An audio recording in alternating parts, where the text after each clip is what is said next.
Hey guys, how's it going? Matt from Foulball Productions here. Thank you so much for joining me today. I hope that you're doing well. I'm alive. I'm up and I am broadcasting to you wonderful people. And thank you very much for watching. Me and Vigilante were up late last night. We recorded the Patreon, which is up now. New episode called Normies. That was sparked from a conversation that I had after work the other day with a guy that I work with who is a really cool dude. He's also like a fan of Robert Meyer Burnett, but he's like still convinced that Lord of the Rings could be good. And like I just had to have this conversation with him. So that's what the episode is inspired by. So we were up late last night, and then I got a tweet from Thundercats Ho. He DM'd me and he turned me on to the Lord of the Rings Superfan video, which I just dabbled in and then couldn't help but make a video about. So I was up until like 5 a.m, at least last night, working on that video, and it's up. And I thought it was really good, pretty funny. But yeah, I am faded, yo. I am tired, but I'm here. And I believe Vigilante will be joining us shortly. It's good to see you all. I hope you're having a wonderful Wednesday. It's good to see you here. Let's see who is here. Oh, there he is. Thundercats O is here. Hail, buddy. Just talking about you. Oh, I will never shut up about the Patreon, Sentient Dildo. In fact, since how you mentioned it, I appreciate that you did, because I briefly just sort of like went over it. But what's so great about the Patreon is that there are now 12 incredible episodes up there of the Culture Crime Fighters' secret identities, where me and Vigilante pull back the cape, pull back the cowl, and talk a little bit more about our personal lives. And you can get access to all 12 episodes for the very, very low cost of just $5 a month. It's a bargain. And Vigilante Williamson would say much more value than you got out of Disney Plus. So why don't you head on over to Patreon/Culture Crime Fighters, give us a sub, join It's Courtney's Fellowship of Oddballs, join Toxic Man Flu, join Sean Connery versus Applesauce. It's a great goddamn community. And thank you very much for your support. Sentient Dildo, my dude. How's it going, everybody? Pat S is here. Hail, Pat S. 12 for $5, not bad. It's a steal. It's the bargain of the century. Oh, thank you, Courtney. Saying I don't look tired. I look like the handsome young gentleman that you always are. Well, looks can be deceiving because I'm exhausted, but thank you very, very much. Thank you. Eric K. Hail. Hail, good to see you. The Mensch Wrench. And Sean Connery versus Applesauce. Keely Chow. Jake Diesel in the chat. That's great to see. Good to see you, my dude. Good to see you. So what's going on? I wanted to save some of the juicier stories for when Vigilante shows up, especially that Lord of the Rings thing, because I made the video, which you can check out now. It's up. It's just, I mean, it's so on the nose with the things that we're all like, is it going to be this? And they're like, oh, yeah, it's definitely going to be this. It's going to be an obsession with diversity. It's not going to honor the lore at all. It's all about platforms and inclusivity and messaging. They're 100% assuring you, oh, no. This time it is that. You're like, you're not even going to pretend. You're not supposed to break kayfabe. You're supposed to lie to me and convince me it's good. And then when I go and I get my heart broken, you already got my money. That's the play. Now you're telling me not to watch it? Okay. But it's really funny. So I want to get Vigilante's take on it. My favorite part in the video is like just the one girl's reaction to like the Black Elf comment, and she just kind of like just has like this kind of tight face, like she was like, wait a minute, you're the girl who's like supposed to be promoting it, and you seem frustrated as we do by this thing. Oh my god. That Fellowship of Influencers video is beautiful. It really is. It's a gem. It's a gem.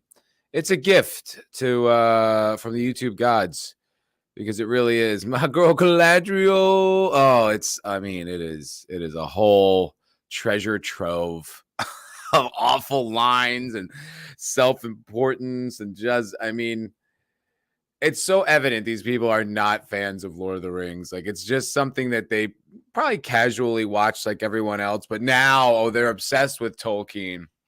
It's like the one girl is like, she starts off, she's like, I'm a huge fan of the original films, but it's like, oh, there's a but. Of course there's a but. Why wouldn't there be a but? And she's like, but the women never talk to each other and blah, blah, blah, blah, blah, blah. And you're just like, oh, wow. Wow, this has got to be the most clumsy. It's like, I guess what, Amazon took the video down because this video resurfaced. It came back up. It's not something you can find. Like, I guess Amazon put it up and then they took it down because when Thundercats Ho sent me it, it's on this guy's like a YouTube channel with like 40 subs or something. Like, it was just something I guess he captured and re-uploaded. So it's not public for Amazon anymore. I don't know. It made me yeah, it was really made me cringe. It really made me cringe. And I was so tired. I still had to make a video about it. That's how bad it was. I forewent a healthy night's sleep so that I could make a video about this. And it's cooking up the charts at like 40 views. So why don't you give that a share and help out my numbers? Thank you very much. Love you. Love you. Never seen a ratio that bad. I didn't see the ratio. I might have, because I'm a little late to this story, to be completely honest. Hail, Pirate Queen. What's going on? Yeah, I'm a little late to this story. I guess like this was kind of a last week's story. And I think Jeremy, Geeks and Gamers, Gary, Nerdrotic all did videos about it. But this is like, I just picked up on this one. This Lord of the Rings story has got a lot of heat, man. Every day I'm still seeing like people are hungry for content regarding the Lord of the Rings. They are really hungry for it. I thought, a lot of these stories, they kind of one and done, or if you don't get out ahead of it, your videos just get swallowed up in the mix. But now, man, people are, they're ravenous for more trashing of this Lord of the Rings thing. They fucked with the wrong bull on this one, which is really interesting to see and good. I think that's good for us, good for content, good for I don't know. I mean, I don't know if it's going to change anything, but I'm proud that people didn't get so aggressively deceived. There's still a lot of copium out there. There's still a lot of people who are, oh, well, you haven't seen it yet. But there's a lot of response that I'm very impressed with and proud of and happy to see. And Disease is asking did my mic boom break? Yes. Yes, it did. It broke on the show on the Emma for Cocktail Lounge the other night. And I tried to fix it and it's unfixable. So I bought a new one and that one arrived broken. So I have to like send that one back and get another one from Amazon. So right now I'm like I don't know. I'm like a rapper. You know what I mean? I'm just like, out here dropping bars. I don't know. It's ridiculous. It's really uncomfortable to hold up your microphone for several hours. I mean, I had to kind of create like a hand thing where I don't know. It's really kind of a pain in the ass, but it is what it is. The show must go on. The show must go on. And that's how much I love you. That's how much I care. I care enough to hold my mic, clutching that mic like a small child. I know it's utterly ridiculous. I don't have any other solution. What am I supposed to do? I have like your mirror broke too. Hey, what are you saying about my face? I can't fix my face. Sorry, it's imperfect. Yeah, I don't know. It's ridiculous. I have to hold this mic for several hours, but hey, what are you going to do? I can't control it. So I was browsing Twitter, as one does. I really only go on there for this channel. I couldn't imagine like casually going on Twitter and just like, I mean, I guess now that I have like a really like a cool group of people that like YouTubers and just fans and stuff like that I follow and I'm paying attention to, like Twitter's actually not that bad because now my feed is interesting stuff for me. It's people like sharing cool videos or, funny memes or takes or whatever that are interesting. So I guess in that regard, but anyway, I was on Twitter and I guess so there's this new game that just came out that I was like, oh, sounds kind of interesting. So the Elden Ring, which looks like very Lord of the Rings-ish, looks very like World of Warcraft-y, I guess, is an action role-playing game. And it's like a giant sprawling open world RPG style game that I guess George R. Martin is involved in, or at least involved in writing the lore or something like that. I don't know. I'm kind of curious. Has anyone heard anything about this? It sounds like, I don't know. It sounds tight. Like, it sounds interesting. Like, I think I want to see it or play it or whatever. But it's so hard to know. It's so hard to navigate what is going to be worth your time, what's just going to be a bloated mess. Cause also like I think there's like a contingent of game fans out there that like love things that I'm just like, I don't know what was so interesting about that. Like, games that have like these 9.8 out of 10 and I play it. I was like, I don't know. I guess a lot of the game nerds are just obsessed with mechanics. And like, oh, the shadows are so smooth. I'm like, I mean, I guess that's cool, but like, it's not the game. Like, that's just part of it. I don't know. It's not the whole experience. Like, I remember like these games that I was like, that game was not that good. Would just get praise out the ass because like the mechanics were so smooth. And I'm like, that's like one angle of the game. I don't know. I mean, I don't know that there's a 9 out of 10 because it had like cool sword swinging. That's a little, I don't know. Like, that's a little lame. But anyway, I'm curious about this new Elden Ring game. Early reviews for the Elden Ring are pouring in ahead of its anticipated release. What is that, a story? Isn't that all games or all property? The reviews flow in before the game is out. I don't know. Kotaku put out an article about it. Kotaku's, as I understand, they're pretty woke, right? They kind of they shill and they bullshit. Oh my God. I'm so sick of all these web ads. Is it me, or do web ads like triple in the past week? What is going on? LDG of Geeks, hell. Gomer Kyle, what's going on? Man of War 665, neighbor of the beast. Hell. Good to see y'all. All right, let's read this article from Kotaku. Let's check it out and see what's going down in the world of video games. Elden Ring reviews call the game a challenging open world masterpiece. With its vast open world from Software's latest Souls-like. What? What is that? With its vast open world from, is the company called Software? What kind of a lazy ass name is that? What should we call our software company? I don't know, dude. I'm exhausted. Let's just call it Software. Okay, it's soft. That's what we do. We make software. We're calling it Software. That's it. I'm going home. From Software's latest Souls-like. What does that mean? From Software's latest Souls-like is also earning comparisons to Breath of the Wild. Those words don't make sense to me. What does that mean? Hello, Flaccid Phoenix. Hail. Mike DiCarlo. Hail. What's going on? I really can't understand what the hell that is supposed to mean. The review embargo. What?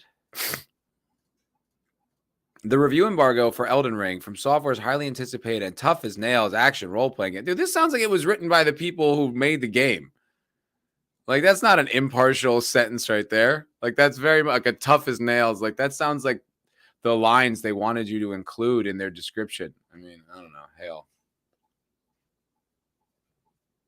It's the tough as nails. It's the best game ever. Has finally lifted ahead of its February 25th launch. Critics have started publishing the reviews online, giving you an opportunity to see just where the latest Souls-like. What the fuck is that? Souls-like. What does that mean? Is that the name of the game? Souls-like? That is just confusing. Stands in relation to other genre favorites like Demon Souls and Neo 2. It seems like a big success, one that's both accessible and difficult at the same time. You know what I mean? That's like a pitch line. Oh, it's both accessible and difficult at the same time. So you'll get a wide variety of gamers who will get a satisfying gaming experience out of this. Is this your impartial take, Kotaku? Really? Revealed during E3 2019, Elden Ring features the much publicized narrative involvement of Game of Thrones novelist George R.R. Martin, though how just much impact Martin had on the game is unclear. In the moody, opaque tradition of the studio's previous... Look, would you hear these lines? Who? What? Like, journalists? Like, I wouldn't... Unless it was something that I adored, I would never use such flowery language, especially to describe a company. In the moody, opaque tradition. Ooh, they're moody and opaque. Like, what? Who talks like that, man? Oh, this is written by the people who made the game. This is the I don't even think they wrote this article. I think they sent it to Kotaku and said, publish this. This is so lame.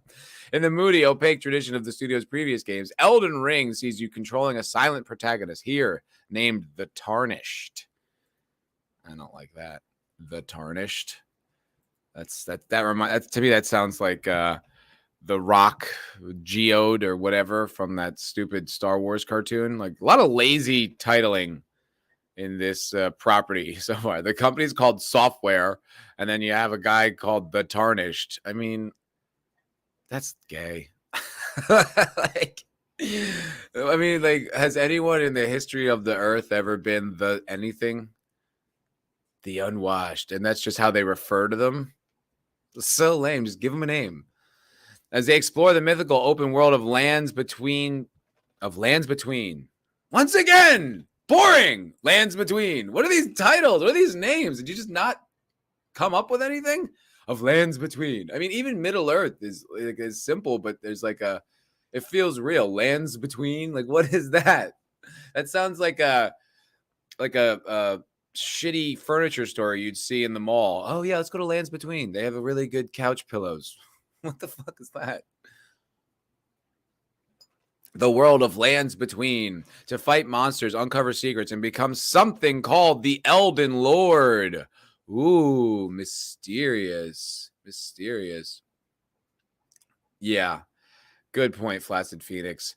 The vocabulary to sign these people aren't gamers, just journalists. Yeah, I don't know. It's just Ascension Dildo says, I'm reporting you for false advertising. But we want Vig. Listen, I don't control that man, okay? He's a force onto himself. It's like trying to control the weather. You can't do that. You just got to let it be, man. You got to let it be. And Vig will be here when Vig is good and goddamn ready. All right? And we'll see him when he gets here. I hope. Where was I in this genius article? That's certainly not just an advertisement for the fucking game masquerading as a... What even is it? Like, what are you telling me? You're like, oh, this game that we couldn't talk about, now it's like so amazing, and now we can talk about how amazing it is and how amazing the company is, and oh, how genius their CEO is, and what a big dick he's got, and how smart and funny he is, and how much everyone likes him. Like, what the fuck is this? But setting Elden Ring apart is just how open its world is, putting the new emphasis on exploration and player freedom, similar to Breath of the Wild. Is Breath of the Wild, is that the Zelda game? Or is that another Elden Scrolls? I can't. All these games sound the same. Elder Scrolls, Elden Wild, Breath of the... I cannot disseminate them in my head. I don't know. I never know what they're talking about. Not all outlets were treated equally, though. You'll likely notice that our Elden Ring review is absent from this first wave of criticism and online discourse. There's an explanation for this. From Software took... I hate that they call their company Software so much. From Software, or is it called From Software? I just call it Jim Software Company, for crying out loud, just so I know what we're talking about. Quite a while to send us code for the platform our writer is playing the game on. This is the first thing they wrote for themselves because it's terrible. So we've had very little time with it, and it is, of course, quite a big game. Our review is coming. Don't worry about that. It'll just be late. Whew! I was so worried about that. Thank God. Everybody, you can calm down. Their review is coming. Don't worry. Self-importance a little bit. Oy. Well, that being said, here's what other reviewers are saying about the Elden Ring. IGN, in the 87 hours it took me to beat Elden Ring, I was... 87 hours. But is it diverse? Oh, I'm sure. I'm sure it is. You can't not be nowadays. And we haven't heard anything about how it's not horribly diverse. So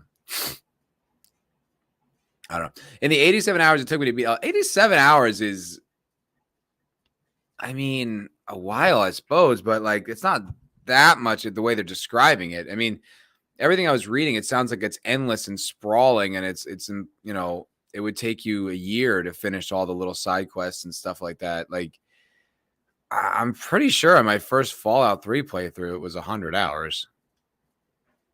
And that was definitely not a complete playthrough. So I don't know. 87 hours is a while, but that's not like, it's not that crazy.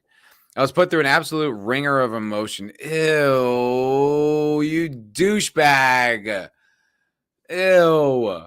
So you're just like in your apartment, like just being like, oh my God. And then you're like, no. And you're just like, oh no. Like that, really? A ringer of emotion? Shut the fuck up, you pretentious tool. Real, okay.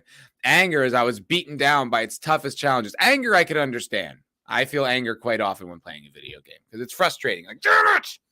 I get that. Exhilaration? Exhilaration when I finally overcame them. Wow, I don't really read a lot of game journalism, and I don't think I'm gonna start now after having read these articles. Boy, do they suck. Firstly, they're like just so clearly biased. And secondly, like, self-importance and just lame. Had a fair amount of sorrow for the mountains of XP I lost along the way to some of the toughest boss encounters From Software has ever conceived. Okay, so the company's called From Software. Terrible name. But more than anything else, I was in near constant awe from the many absolutely jaw-dropping vistas, the sheer scope of an absolutely enormous world, the frequent harrowing enemies, and the way in which Elden Ring nearly always rewarded my curiosity with an interesting encounter, a valuable reward, or something even greater. What, did someone come to your house and suck you off? What are you talking about? Something even greater. What could that greatness have possibly been? It's a video game. It's either a reward or an encounter. What else could it be? This is lame, dude. These like I believe you can have a great experience with a game, but I don't believe anyone involved so far that I've read is like on the up and up. Like these are way too like effusive with their praise. Like there's not even so there's perfect. There was no tedium in the battle, or there was no angles where you're like, I didn't really love that. Like everything about it was genius, and you had to like pull out your fucking thesaurus to find the word that describes the immensity of the feeling you were having after playing this masterpiece. Really? Sorry if I'm skeptical. Sorry if I'm a little skeptical. Hello, the lovely Sherry. Hell. Do I have any salt for the rest of you? No, I do not share. I'm a salty boy. I feel Dildo says he feels exhilaration watching my streams. Thank you. And that's all he said. So thank you very much. GameSpot, the challenge for From Software. I really loathe that name, From Software. So lame. Lies in the friction between the studio's design hallmarks and the expected conventions of a genre filled with games that try to be all things to everyone. And although the execution is an unmitigated success, one thing's for sure. There we go. This is actually a criticism. Elden Ring is not a smooth edge, one-size-fits-all kind of experience that will accommodate everyone. Instead, it's unrelentingly opaque. That is the second time I've heard that word used. That is odd that they would both choose to use the word opaque. It's a relatively obscure and esoteric term. I mean, it's not like that out there, but For them both to choose to use the word opaque in separate reviews, that's a weird coincidence. Relishes in the savagery of confronting players with unfavorable odds and delights in watching the ensuing struggle. Elden Ring's gameplay will feel tired to those with experience of previous From Software games. The tried and true formula of measured third-person combat against enemies that are swift to punish foolhardiness is both thrilling and I can't. All right, I can't do this anymore. This is fucking boring. We get it. It's the greatest game that's ever. Guys, it's the greatest game that has ever existed in the history of games, okay? And if you play it, your head will explode by how genius it is, okay? You might lose all your friends and family from this thing because there's no other thing it's ever going to match how amazing Elden's drink, okay? We got it.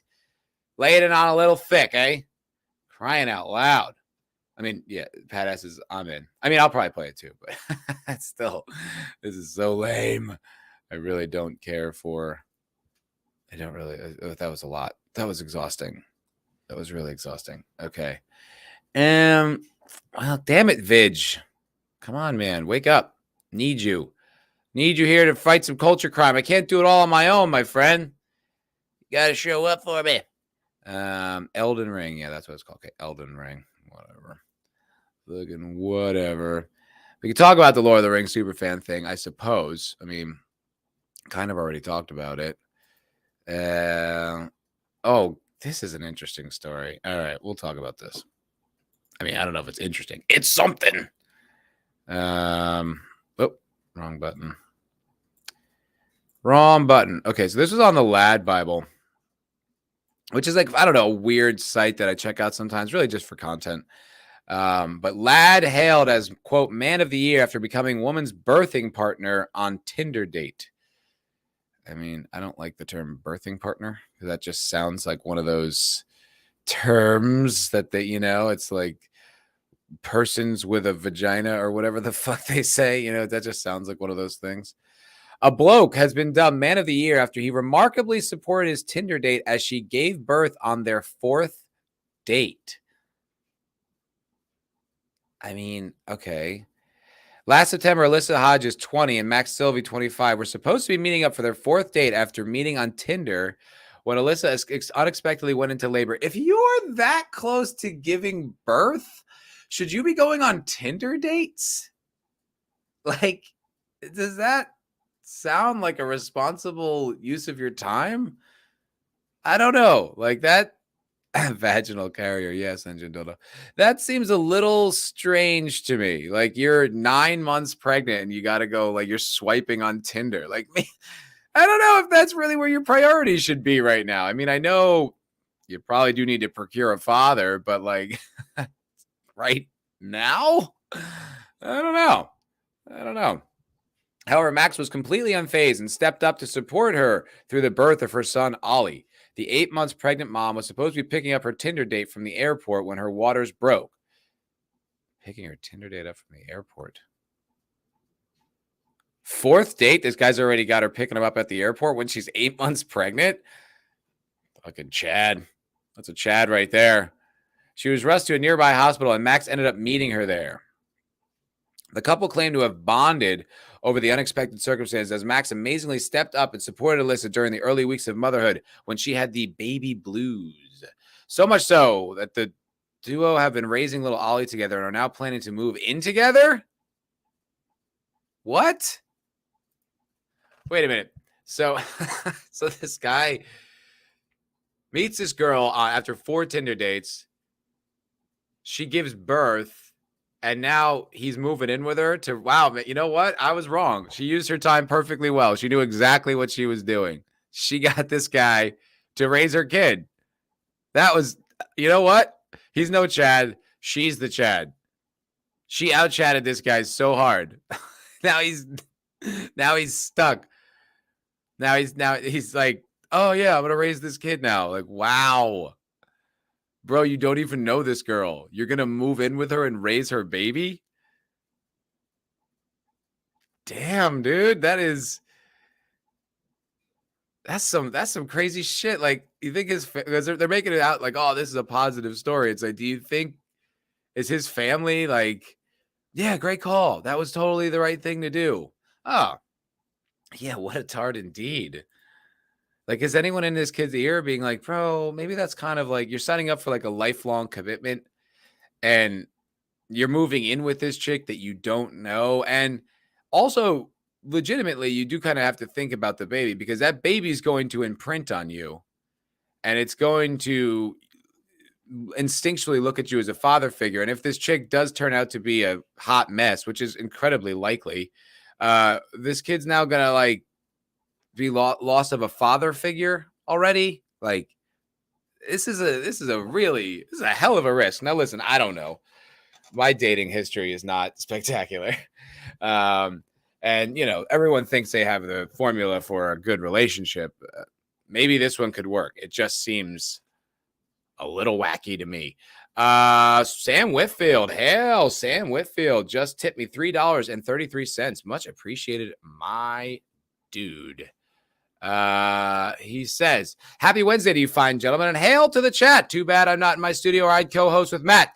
This crap is why I don't do Tinder. That's hilarious. Yeah. It's but I mean, even, you know, it's not really like this isn't Tinder's fault. Like this is like I couldn't imagine swiping on a chick and then she shows up pregnant. Like, what are you doing? Like you're pregnant. What are you doing on a date? Like I don't know. It's also not like the best advertising for you. It's like, well, okay, who's the father? Where's he? Why are you here on this date with me right now? Like that's some wild shit. And then I don't know, this like dude keeping it up. Like he's 25. I mean, I don't know anything about him. I don't know his job. I don't know his life. But if he's if he's investing in this woman's life and his future being tied up to this chick, like, are you ready for that? It's not even your baby. Like, are you gonna give up everything to help raise this fucking kid? I mean, they're moving in together, so that means at least part of the bills are going to be his responsibility. And it's not like she's going to be like, oh, no, it's fine. You don't need to buy diapers or formula or any of the things the baby needs because it's not really your baby. No way. You're going to be wrapped right up into the responsibilities of raising this kid financially and emotionally. It's like, wow, man, I don't know. That is, eesh. I don't know about that. I really don't know about that. Whitfield's asking if she's hot. I mean, she's cute, I guess. I mean, she just gave birth there, so it's kind of hard to judge her. But she looks pretty cute. I mean, still though, dude. Damn. I mean, look, I'll give it to her, bro. That was that's impressive. That is an impressive swing she managed to pull. Some other dude impregnated her, and then she, like, at 0 hour, at the 11th hour, managed to scoop up another guy and get him to raise her kid. That is impressive. That is some really, like, that's some baller shit on her part, man. That's some high level stuff. I'm impressed. Yeah, she got the game down pat. You're right, Disease. That is crazy. Wow. I would love to check in on them in like a year. I'd love to hear how things are going. Maybe they're going great. Maybe this is how you do it. Maybe this is the formula for a healthy relationship. I can't imagine that's the case, but I would love to know. Do you think he has questions? Like, do you think he's ever curious about, like, who is the guy? Is he still around? Like, does he want to see his kid? Like, is he going to fucking hit me with a hammer in the parking lot because I'm raising his baby?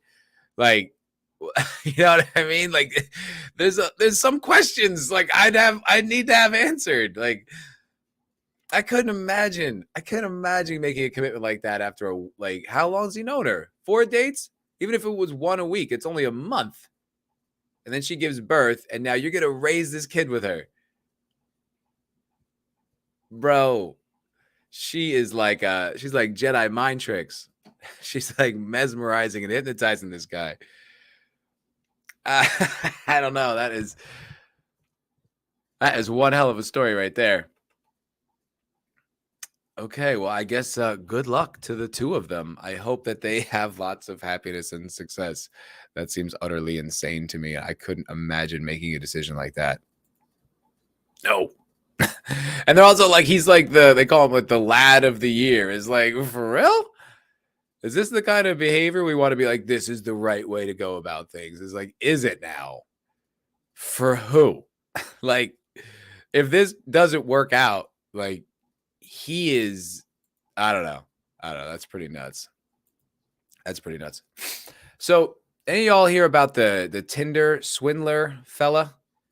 I guess there's like some Netflix documentary that like girls are obsessed with, that this dude was some kind of con artist on Tinder. Speaking of keeping the topics fluid, look how professional. I'm not even entirely sure what it is this guy was doing or what was so wrong about it, but it sounds like this guy was pretending to be like a billionaire. You watched it, Cold Era. Hail, buddy. Maybe you can detail or, you know, I don't know. Let us know in the chat.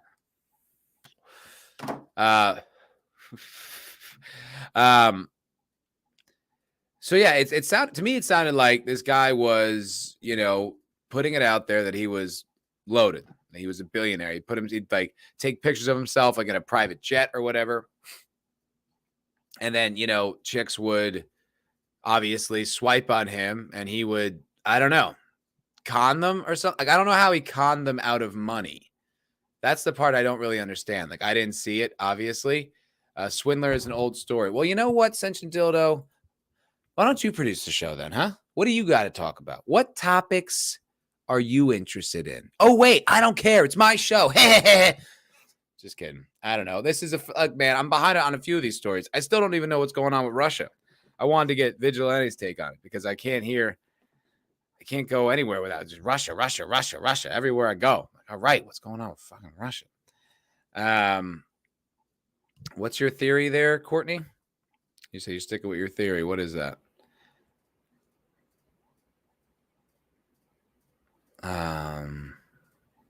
I don't know. Yeah, anyway, I don't know. So this guy, like this Tinder swindler, I'm not entirely sure what was the crime or what did he do or what's the thing. Like, he's into double-ended topics. That's funny, Disease. That's a good joke. He was borrowing money from the chicks and then spent it bailing with other chicks, hustling them. Oh, like a pyramid scheme of hoes? Or like a Ponzi scheme, I mean. So like he's spending the money that he gets from like another girl, but like there's never you never get your money back. Is that the thing? Yo, if you go out with a dude who tells you he's a billionaire and then he asks you for money, he's lying. He's lying. And the only reason you believe him is because you want the truth of him to be, you want the reality of him to being a billionaire to be true. I mean, they call him a swindler. It's like, I don't know. I think it's like, I guess technically, but you're the dumbass who fell for it. It's not like is it illegal to lie to someone? Like, I don't think that's illegal. It's like, it's shitty. It's like, you know, snake-like, but for him to, you know, be this swindler, it's like, I mean, it's not like he went into their bank accounts and stole money. They gave it to him willingly. So, whoops, you're stupid. You shouldn't have done that, dummy. That's pretty damn funny. I don't know. And now I guess there's some lawsuit. That's the only reason I was like, I pulled up some article. It said you can now. Wait, no, that wasn't it. Like, I guess the guy. So he had like some scam where he said his bodyguard would beat up, but his bodyguard wasn't at all related to him or something. And so I don't know. It's just, and the guy's filing a lawsuit. It's really not that interesting, but the Tinder swindler thing is pretty interesting. Oh, Courtney, you're saying, oh shit. Well, guess what? Guess what? Mr. Dildo, Mr. Sentient Dildo, you got your wish. You got your wish because Mr. Vigilante is here. I just woke up. I'm so sorry, man. The last time I looked at my phone, it was like 10 something. And I'm like, oh, I got a couple hours of sleep. and I went to sleep. I don't know what happened to my alarms. I wake up, it's like 1:40. I'm like, are you fucking kidding me? It's like missing the show. So I just screamed out fuck, ran in here, and here I am with like a few minutes of being sentient myself. So hey everybody. Sorry I'm late. On? Not much. Like I said, barely sentient myself. And hell, Jake D is here. Jake D is here. Gomer Kyle, everyone in the chat. I'm glad you guys made it. I'm glad you guys showed up on time. Thank you all. I appreciate it. Fucking A, man. That's good that it's good you're here because I was really struggling. Really? Oh man. Yeah. I haven't done a solo stream in a while, and it was just kind of like spinning my wheels, like, what's the next topic? Like, I have an article. Like, that's very. I hope I pulled it off, but I was not feeling it. Yeah. I didn't drink at all, disease. I haven't drunk enough. That's my issue. I haven't drunk enough. Yeah. Well, after we so last night I was telling the folk right before right when the stream started that me and you were recording the Patreon late last night. Yes, we are now live up there. I won't give you the full pitch because I just did it, but after we did that, I was just like clicking on a few videos, and Thundercats Ho sent me a video, the Lord of the Rings Superfan thing. Have you heard about this? No. What? Oh yeah, I did. Where they were I just remember them. I saw part of it on Gary's video. If it's what I'm thinking of, where it's like diversity. That's the one. Yeah. Yeah. One. So apparently, Sencha Dildo was saying he's never seen a ratio that bad ever, and I guess it got ratioed to death, and they took it down. Yeah. But YouTube helped it resurface. I see. Yeah. So I hadn't seen any of that, and I watched some of that, and I was like, I have to make a video on this. So I went to bed at like 5 a.m. last night, but I did make a video on it. But I wanted to get some of your take on that. See, I had only saw like I said, that little, I saw parts of it during Gary's video, and then it was like, okay, the joke is off and it's hard to watch, so I just stopped watching it. But man, that it's exactly what you thought it was, sort of thing, right? It's like that is their goal. It is, and it's you know what it is. There are a lot of people still to this day that don't like, when they hear diversity, they think of it as a good thing. Like, I think that's kind of like, we're so like programmed to hear diversity. You guys are already saying CP time because you're alt-right. It's like you were just so like, Matt was late a few weeks ago, but now I have 2 late, so I can't say anything. But no, like, we're so programmed diversity. We hate diversity. What the fuck? It's all bullshit. But like, there are still millions of people that really are all into, they hear diversity. Like, it's a good thing. What are you wrong? What's wrong? See, disease shudders when he hears it. But there are still people that, and so that's why I gotta like think of them. Like, so even though when we see it, it was like, what the fuck? And I'm sure most normies are never going to even see it at all, right? Because it's so extra or whatever.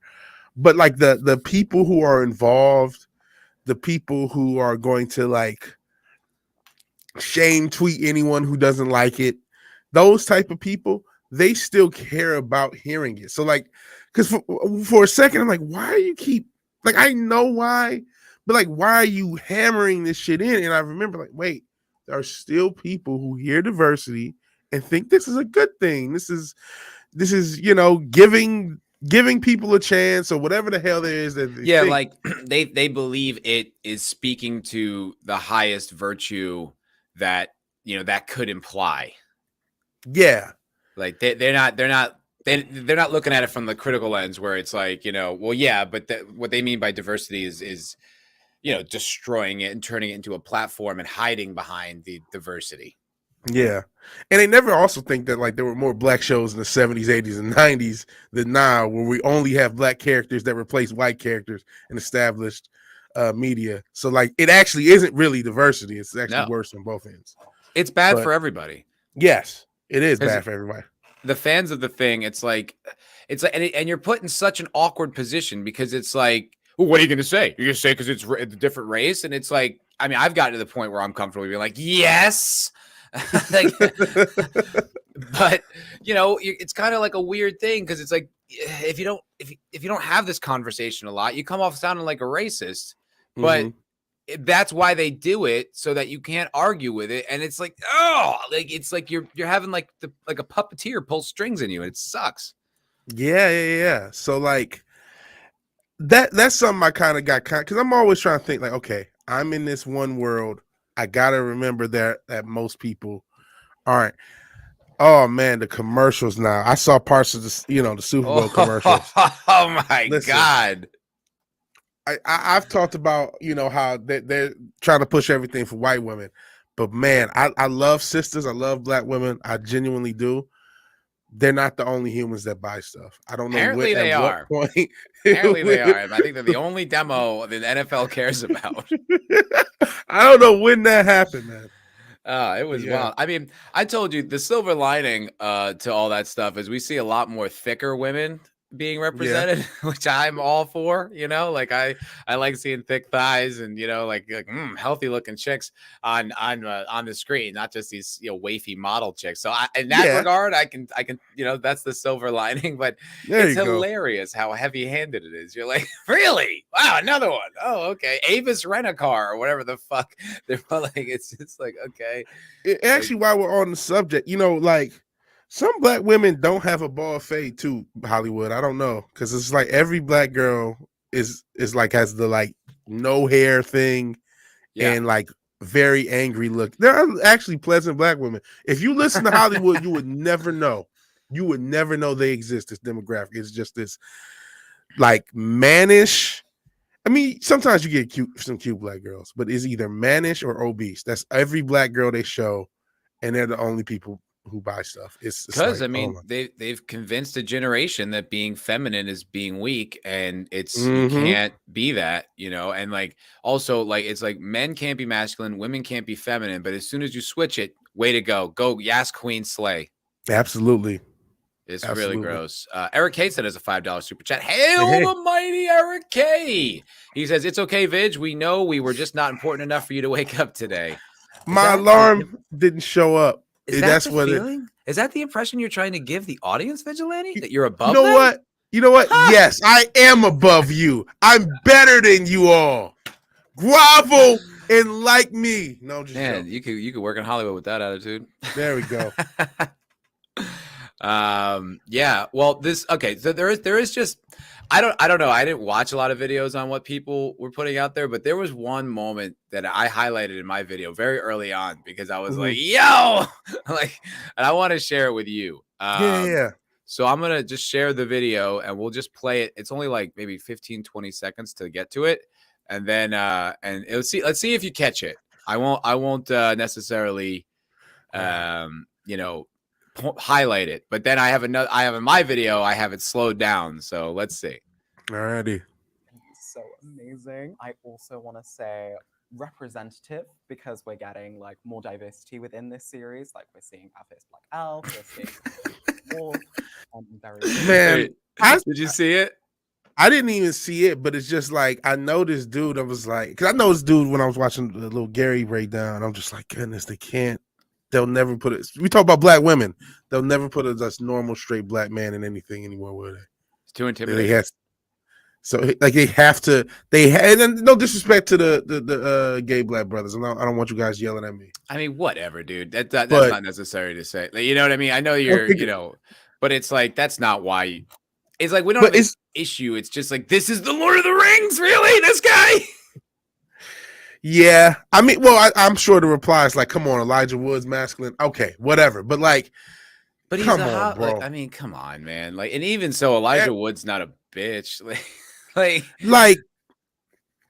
come on. Like, you listen. I'm asking Hollywood genuinely. Y'all are so on representation, right? Are y'all ever going to represent not just with black men, even though seems like there's a highlight, but masculine men ever again? Semi-masculine men. Like Luke Skywalker is not like fucking Arnold Schwarzenegger, right? But he's still a man. And I'm not trying to disrespect this brother saying he's not a man because he's gay. That's not what I'm saying. I'm saying like you're always pushing the most effeminate individual that you possibly can all the time. And Whitfield Report has it right. They have said this. They've said this multiple times. Normal black men are the new white men. Unless one of us gets shot by the police, then we got to be used for a motherfucking virtue signal from everybody. Oh, absolutely. And the only time they'll ever show like a masculine dude is when he's using like masculine energy to push the message. Yeah, like he's super, like he's a bad guy or something. No, I mean like like the dude in the Frost video. He's like, "Tell him it's weird." Like, they'll use that vibe, but like you still have to be like mad, like feminist, but you're just like aggressively being feminist. It's like the PC principal guy. Yeah. You saying you're not down with diversity, bro? That's not cool. Yeah. Like that kind of vibe. Like that's the only way you get men ever again. Cosmic Fusion throwing some super chats our way. Hail Cosmic Fusion. For $5. He says, I'm proud of this comment for no reason at all, so I'm super chatting it. Boom. Love it. Thank you. Mm-hmm. He says, then another $5 super chat. He says, do you think liberal chicks with lazy eyes blow their boyfriends and eyeball their husbands at the same time? But tis probably with all the cucking, the like intentional cucking that goes along, it wouldn't shock me. It wouldn't shock me. I think a lot of those chicks are miserable because they're like in the internal conflict of like their actual feminine nature. But like the intellectualization, they're trying to think their way out of being a woman, for the cause and all that shit. I think like a lot of times they're just miserable, unhappy. We're seeing that statistically represented. Like we're seeing less and less people get married, less and less people have kids. We now have the like wine aunt generation of like what? Wine aunt. You got all these like 35 to 50-year-old women. Aunt. Like okay. Aunt. Yeah, wine aunt. So they 35 to 50-year-old women with no kids who are just like, box wine and loneliness. That's like a thing. It's a whole demographic. I'm surprised they're not just but it's the same thing with guys wine. too. It's the same thing with dudes. Like they just like what's the word? Like pull themselves out of society and they just porn and video games and they're not like it's real. And it's like they're effectively dividing the genders by telling them all this nonsense. Like you got to admit it's pretty effective. It's absolutely effective. I say infective. That was a Freudian slip. It's absolutely effective as well because it's like, man, that's shit. I joked and talked about the Maytag. That's the source of that. You know what I mean? Yeah. It starts off from the woman that's been brainwashed that being feminine is wrong and being, any femininity is weakness sort of thing, unless you have a penis, of course. And so then that's embraced. Then it's cool. So then you push that, and then you have a group of men who reject that, and then they go quote unquote their own way. And now you have, like I said, these. How can we think it's possible that this show contains any modern? Oh, I didn't mean to cut you off with that. I was just yeah. Now we have this generation. Actually, it's kind of our generation that's growing into this like lonely void of. We were the test generation. We were the first ones. We're like this is where they started the experiment was on us, and it's effective. So I do want to. This is from my video, but I just wanted to. This is the moment that I wanted to highlight. I want to. Play it for you. Go ahead. I didn't know if I missed it.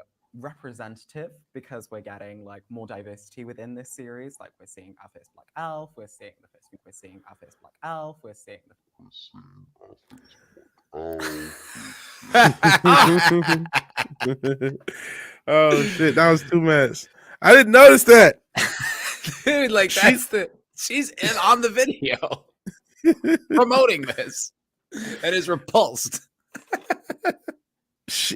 Man, sometimes she dead inside. Yeah, sometimes it's like because they know it's a work. You know what I mean? They get in front of camera and shit, and then those moments are just like, oh God. You know what I mean? Yeah.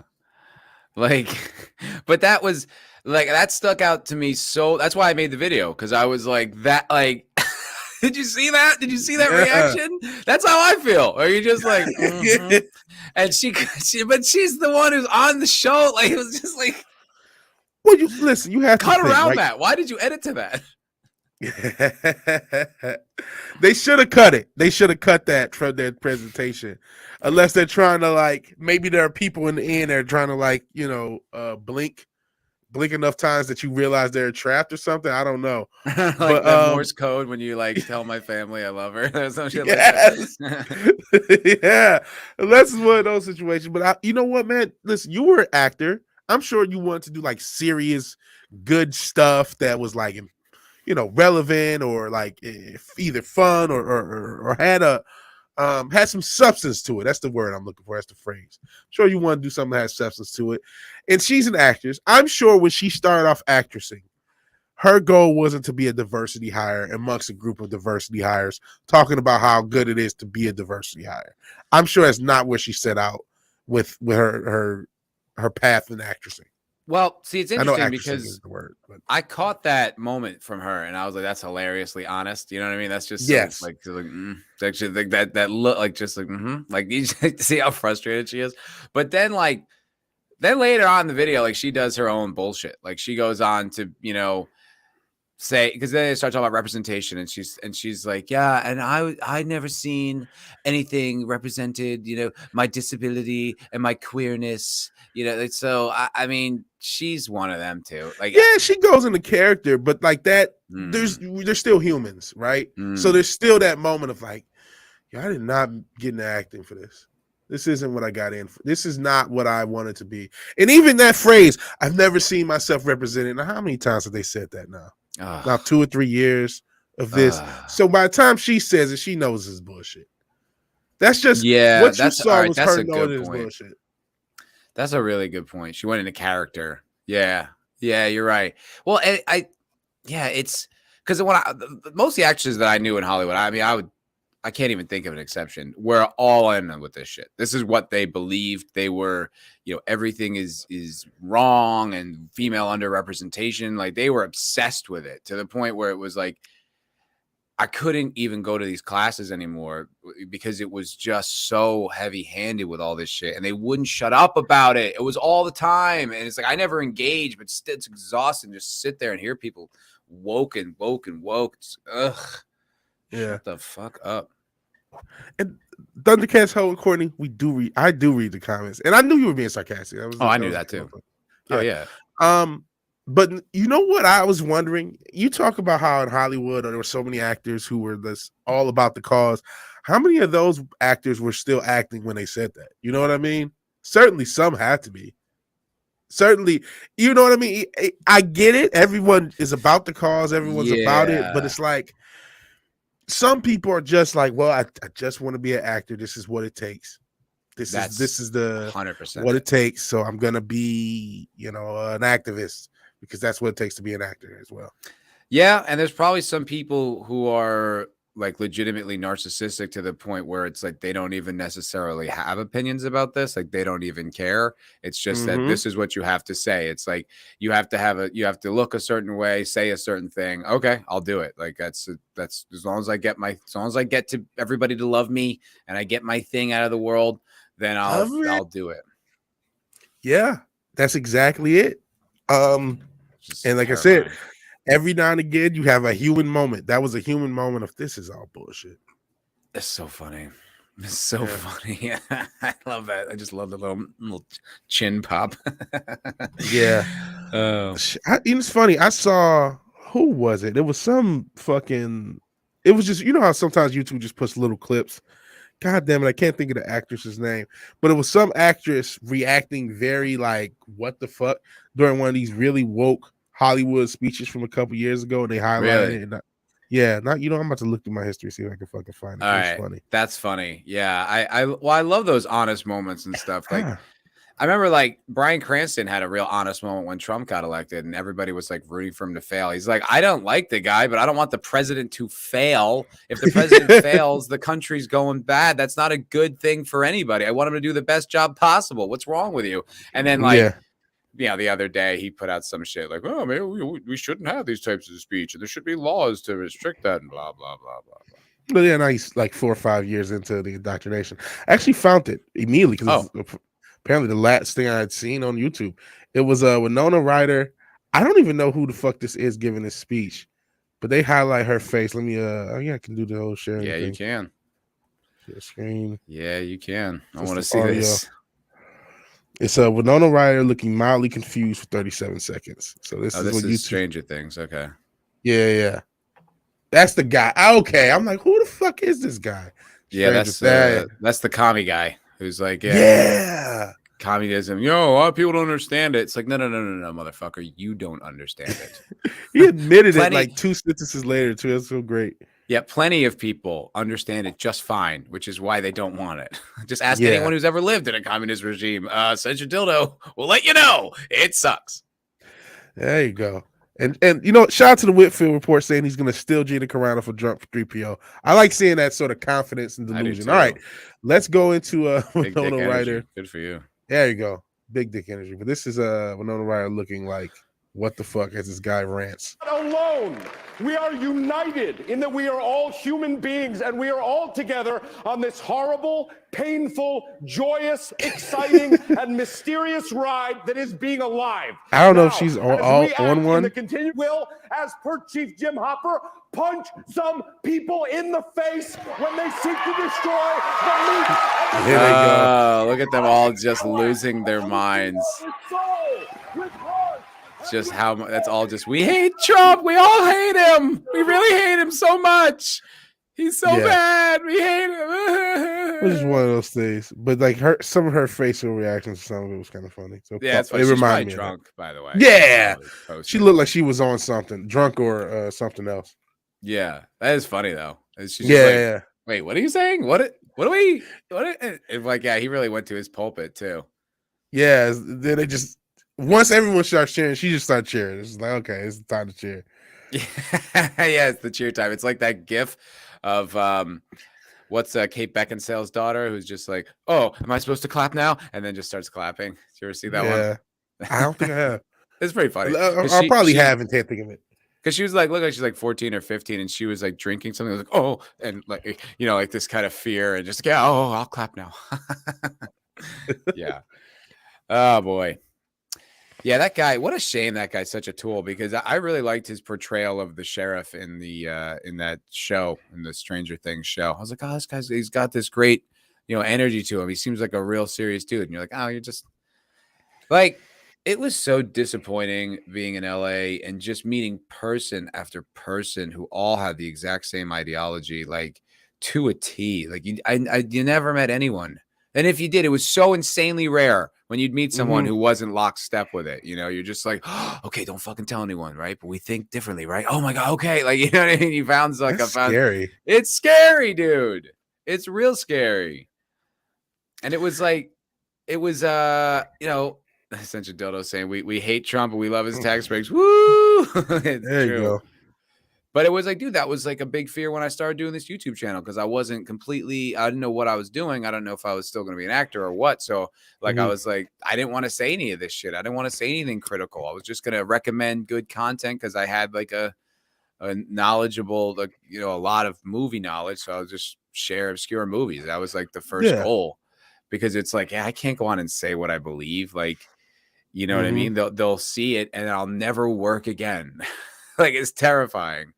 That's really crazy. Like, and that's been normalized for a decades plus in Hollywood. And these are the people that give us our entertainment. So what the fuck do we expect from Hollywood but a bunch of wokeness? But I know, you know what? I know where you can get something that isn't woke. Where's that? It's the Patreon. Oh shit, the Patreon. Yes. The Patreon, you can get something that isn't woke for $5 a month. Yeah, I know, Patreon plug. You weren't expecting it. We're not halfway through. Time for a pay. Oh, now my alarm wants to do something. Well, thank you. Thank you for 2 hours being late, you asshole. Fuck off, alarm. Outside of that shit, you see it on the screen. I know we plug it all the time. You know something else we don't plug? The fact that you can see this channel you can see this show on my channel, because I sometimes forget. Oh wait, what if they don't know They just think I show up every 2 weeks. They don't realize you can see this next week on my channel. So please sub to my channel if you want to see this next week.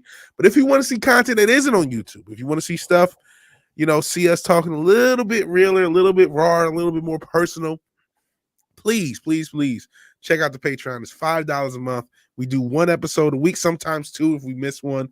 So we got 12 episodes we up gave now? a bonus episode because we were late. That's how much we care. That's how much content we're giving you. How much your dollar will be valued.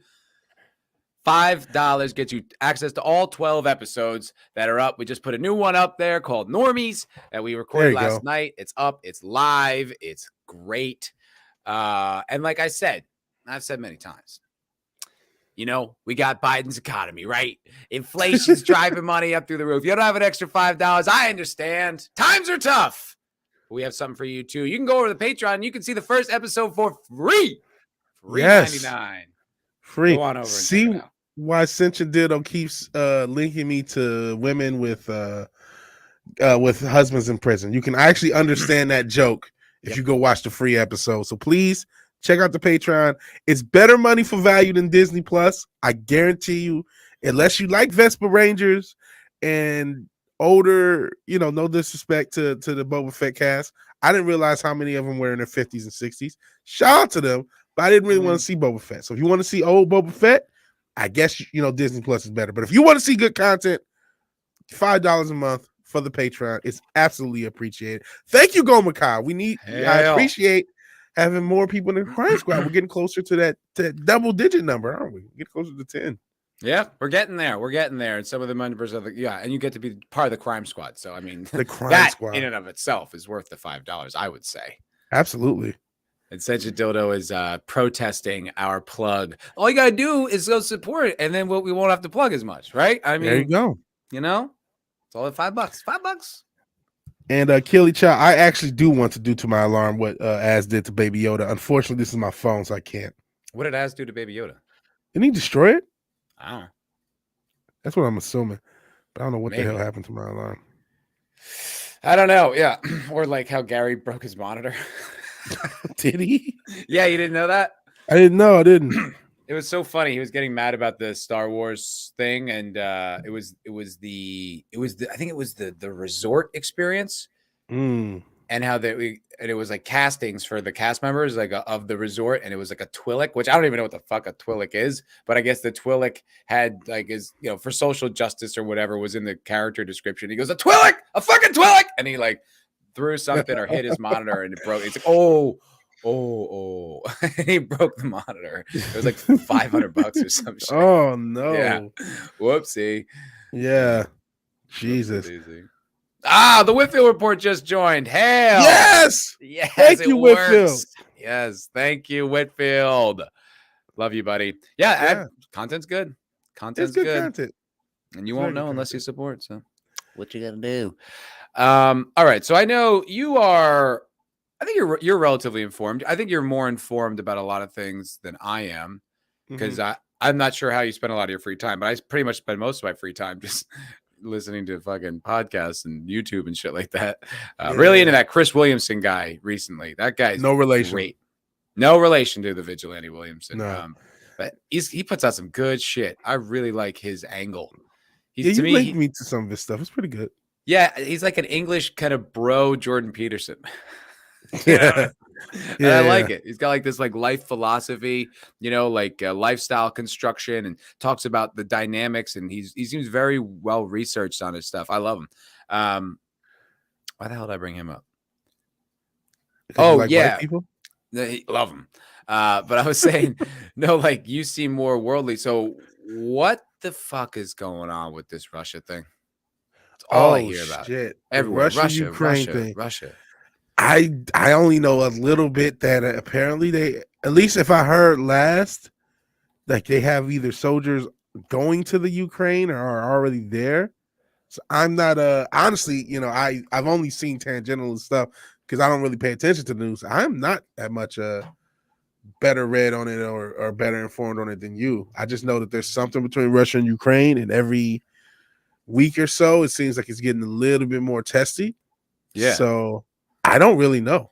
I remember hearing about this when Trump was in office. Like Russia believes Ukraine belongs to them or some shit like that. Like Yeah, they something don't along those lines. recognize it as a sovereign nation. And so Yeah. now like it's heating up on like the world stage. Like I don't think the US has committed any troops or anything, but they're like committing weapons and stuff to help fight. It's like, Mhm. oh, That much Jesus, I did hear. what the fuck? I think England too. And it's like, what are we getting involved in this shit for, man? Hell yeah. Cosmic Fusion. There we go. One more patron. Yeah. Yes. Yes. There Love we it. go. Thank you very much. Just Josh says they basically just claimed 2 chunks of Ukraine. Oof. Hmm. So, man, that's pretty crazy, man. Wars and rumors of wars. There's because I mean, there's a lot of that stuff happening. I mean, a couple years ago there was a similar thing in China where they had some issues with India Sorry. over the border. Just- Go ahead. Didn't mean to laugh. Just such a it's all a distraction. They want you to look away while they're making you gay. There's something to that, man. Are they putting the gay beam out? Man, they're all the gay beam is always out, man. It is always out at all times. It really, really is, man. We live in a weird time, dude. Like I was like last week, and that's still in my fucking dashboard. Is that guy girl thing on your channel dashboard that give like the celebrate your fans with hashtag love notes, and it's like that thing. You're like, why is that here, man? Like, why is that in my YouTube dashboard? I don't think I need that. Yeah, man, that's you talk about that. I've been trying to. There's this fucking commercial that comes up for Safer Internet Day. I mentioned this the last time you mentioned it, but there's this guy girl thing that looks like an alien. Like, and I'm not exaggerating because there's like this extra thing they did with their eyes, and it's fucking nightmare filled. I'm trying to find it so you guys can see it, but I don't know what the hell.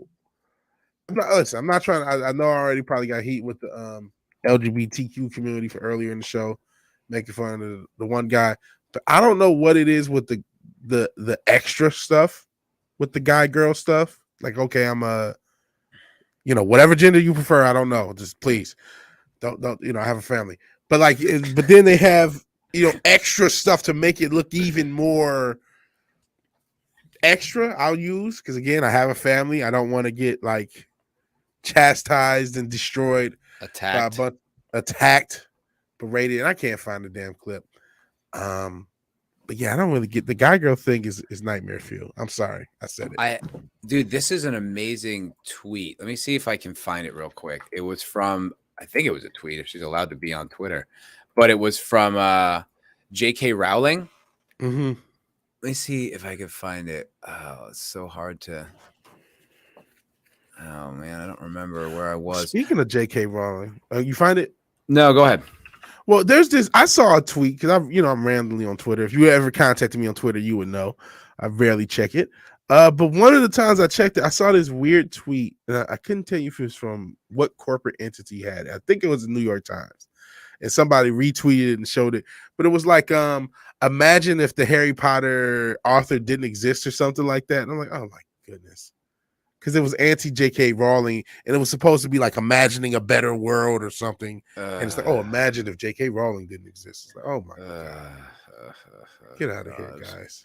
Stop, just fucking stop, dude. And so many people go lockstep with that. Like it was, like one of like that. I talk about my former friend back in L.A. But once he started dating that white girl, he's got mad woke, which is just like it's a damn shame. But he would say that shit about like J.K. Rowling. Like he would, she fucked up saying all that transphobic shit. I'm like, did you even hear what the fuck she said, dude? Like, I don't remember what she said. It's not women are women.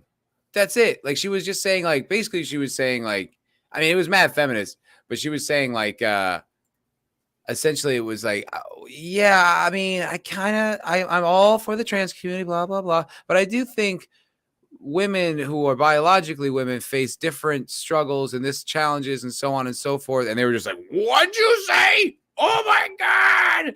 They lost their fucking mind. And I found the tweet. I saw this up and I'm like, there's no way that could be real. But I guess she goes, yes, but now hundreds of trans activists have threatened to beat, rape, assassinate, and bomb me. I've realized that this movement poses no risk to women whatsoever. Like beast. That's pretty funny. Yeah, dude.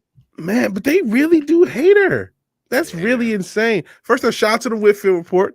He's 15 subscribers away from 900, a number I'll never Hell. see. Hell, So yes, You're sub trying- to Whitfield. Yeah. Sorry. Go ahead. Seriously though, please sub to Whitfield Report. Let's Yeah, get sub let's now. get someone. Let's have someone have that dream of 1,000 one day in 2055.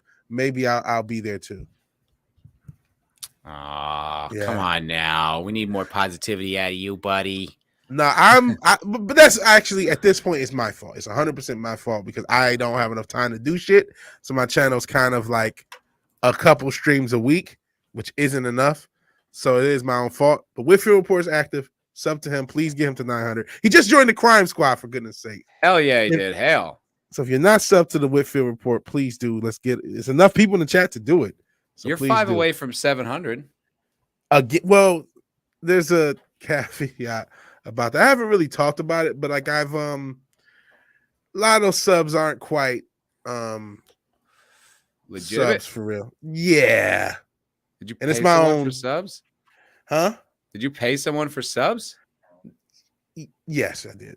Honestly. Oh Just be no, honest. Just be honest. vigilante. I didn't want to just I because I'm not connected because I don't want to like snitch because it's kind of like a you're not supposed to thing.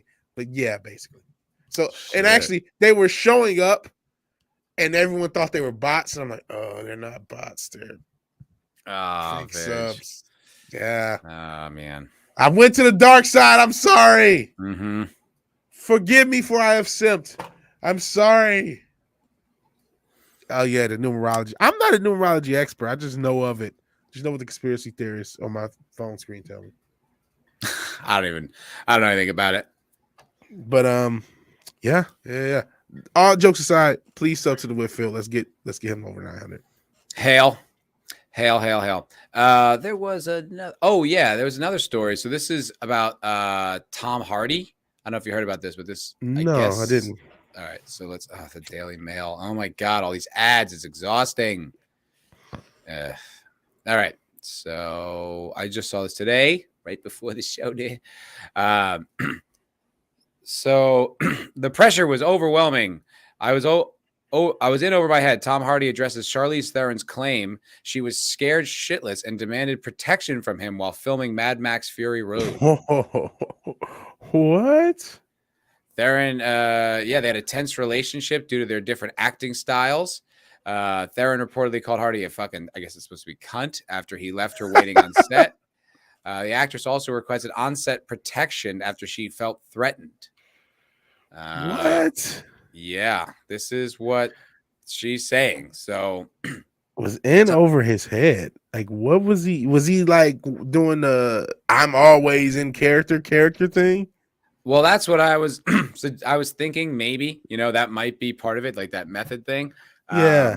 Also, I mean, helming a major motion picture is a lot of responsibility. I mean, that is huge. Like, if you're the actor of a giant movie like that, it's a lot of pressure. You have to deliver. You have to be the leader. You have to be the best. You have to be on every second of every day. You can't have an off moment. Like, it's a lot of pressure. Yeah. And they're, filming days are long days, dude. They're 12-hour days every day, at least 12 hours.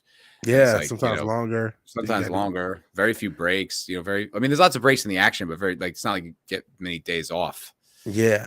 A lot of times actors basically, you're just sitting around waiting for a camera to set up, but you're still it's a lot of pressure. And so I can't imagine being the helm of a major motion picture like that. I don't think that means you could then be aggressive with women, but Ironically enough, on Fury Road, which is kind of like the proto-feminist, proto-woke film, you know what I mean? It's one of those films that you look back and say, "Oh man, there was a lot of stuff here." Yeah, I was kind of hip to it when it happened. Like, I remember thinking, like, "Oh boy, here we go." Well, not me. As I mentioned yesterday about being like that was around the same time the Force Awakens. I was like, "Oh yay, stuff is cool chase scenes." Yeah, because it kind of, it really is just more like a music video than a movie. Yeah, it was not even that much dialogue in the movie. No, I mean, I didn't really love it anyway. I was like, "Oh, that was cool. That was fun."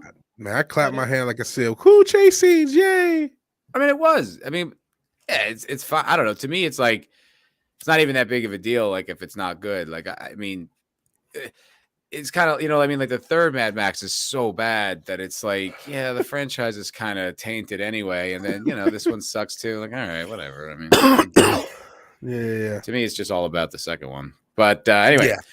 Tom Hardy has responded to reports that Charlize Theron felt threatened by his behavior on set of Mad Max Fury Road. The pair worked together on the 2015 movie, but had such an explosive relationship on set that they were often involved in intense shouting matches, with Theron calling Hardy a fucking cunt after he made her wait on set for hours. I mean, that's a selfish thing to do, dude. And not even just her. Like, you're holding up the entire production. That's money. That's thousands of dollars an hour. You know, probably tens of thousands of dollars an hour. Everybody's time. Everyone's working. You're on a schedule. It's hard to do. Everyone's doing their best, and you're just like, oh, I'm not feeling it. I mean, if that's what the case was, it's just like, like, get the fuck out of here. You crazy? Let's go. We need you. This is your dream, and your dream comes with certain responsibilities. So get on set and act, actor boy. Yes, like I can imagine with all the equipment and shit. I have a very small rig, and it's like all this little stupid shit. Those big 200,000-300,000 cameras that you either own or rent, and then all the motherfucking people who have like lighting and all the stupid crazy responsibilities that you don't think about on the set, and to have them all waiting for some pretentious actor so he can like do mushrooms and fill it. I would want to like choke the guy to death. I'll be honest. Yeah, I mean, it's a professional thing. I understand it's tough, but it's like you can't make a production wait for you. Like, I mean, I don't know the story. So all of this is just her, what she's saying. We have no idea what happened. Maybe he was sick. Maybe his mother had cancer. I have no idea what's actually going on, but it doesn't sound good. Theron, 46, also had a female producer to be with her at all times as protection, as she was scared shitless by aggressive Hardy, according to New York Times columnist something. Addressing the tension, Hardy admitted to Buchanan, in hindsight, I was in over my head in many ways. The pressure on both of us was overwhelming at times. What she needed was a better, perhaps more experienced partner in me. That's something that can't be faked. I'd like to think now that I'm older and uglier, I could rise to the occasion. Well, he's not denying it. Oh man. Says that's pretty crazy. Honestly, like what the fuck was he doing on set? Is he praying to Moloch in his trailer? Like, what are you doing? Like, get the fuck out of there. Like, what are you? I don't know. Like, that's just what I mean. Yeah, it's like it's weird. He's not saying anything against what she said, like not denying it, not like contextualizing it. He's just like, yeah, no, I was being a dick. It's like, what? Yeah. Wait, Kanye already broke up with Julia Fox? Okay. What? I'm sorry. I got the thing zoomed in, so I can't see the chat. I just see it on the side. It just says Kanye West ex Julia Fox. I was like, didn't they just get together? I mean, I can barely pay attention to this shit, but this is what happens when you go to mainstream media. You get nonsense. Yeah. Hardy starred as the title character, who was played by Mel Gibson. Yeah, we know.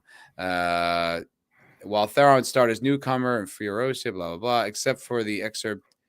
Blah, blah, blah. Natasha Hopkins recounted how Theron didn't want to waste time on set as she was a new mother at the time, was balancing her role parenting. But camera operator Mike Golnick recalled how Hardy was often late for the start of shooting. He recounted one day when Theron was on set at 8 o'clock sharp and got her makeup and costume set up before getting into the film's war rig. However, despite producers making a special request for Hardy to show up on time, it would be hours before he arrived. Gets to 9 o'clock, still no time. Charlize, do you want to get out of the war rig and walk around, or do you want to? No, I'm going to stay here. She was really just going to make a point. She didn't go to the bathroom, didn't do anything. She just sat in the war rig. Finally, after Hardy finally arrived after 11 a.m., so 3 hours, while Theron remained in the vehicle the entire time. She jumps out of the war rig and starts swearing her head off at him, saying, "Fine the fucking cunt, $100,000 for every minute that he's held up this crew. How disrespectful are you?" Look, she's not wrong, man. Yeah.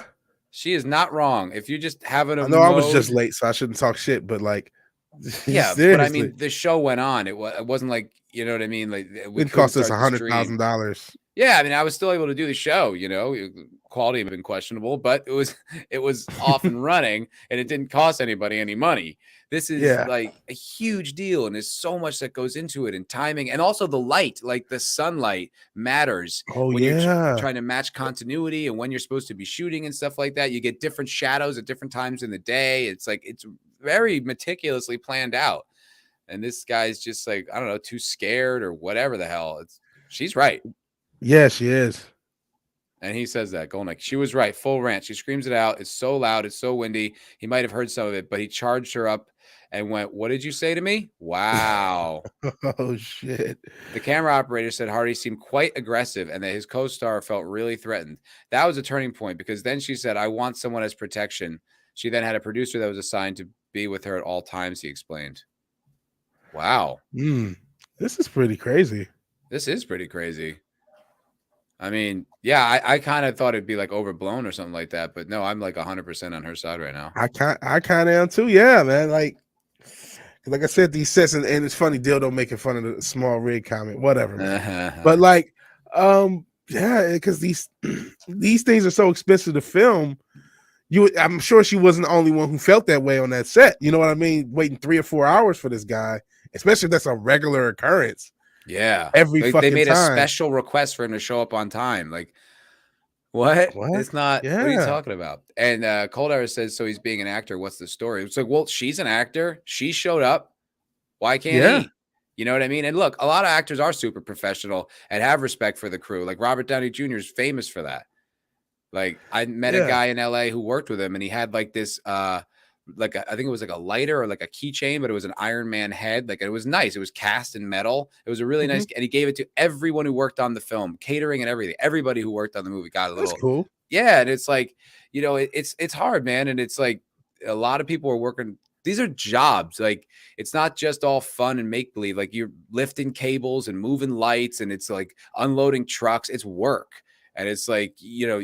Not to say that your job isn't hard as an actor, but it's like you kind of have the floofy position and you're the highest paid by far. So show up, man. Show up on time. Show some fucking respect to the crew. I'm 100% with her. That's not cool.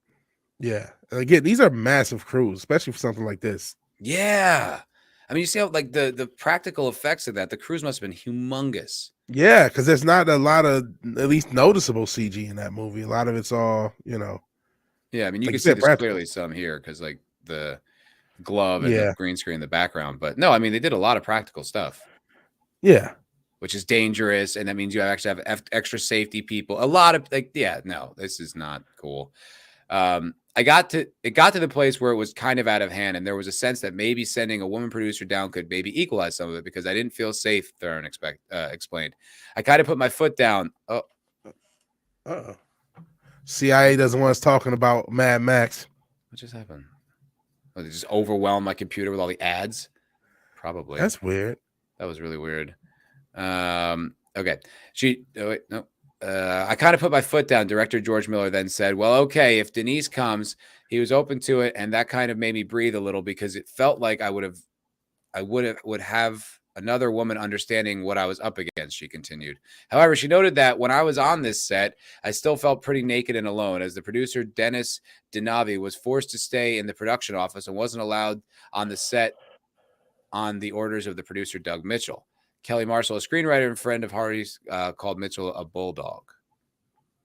So what? What was going on with the producers? I have no idea. That's all. Sounds like set politics. Man, I wonder if are we gonna hear a fucking because you know how Drinker has that like what was it, Island of Dr. Monroe or whatever the hell it is.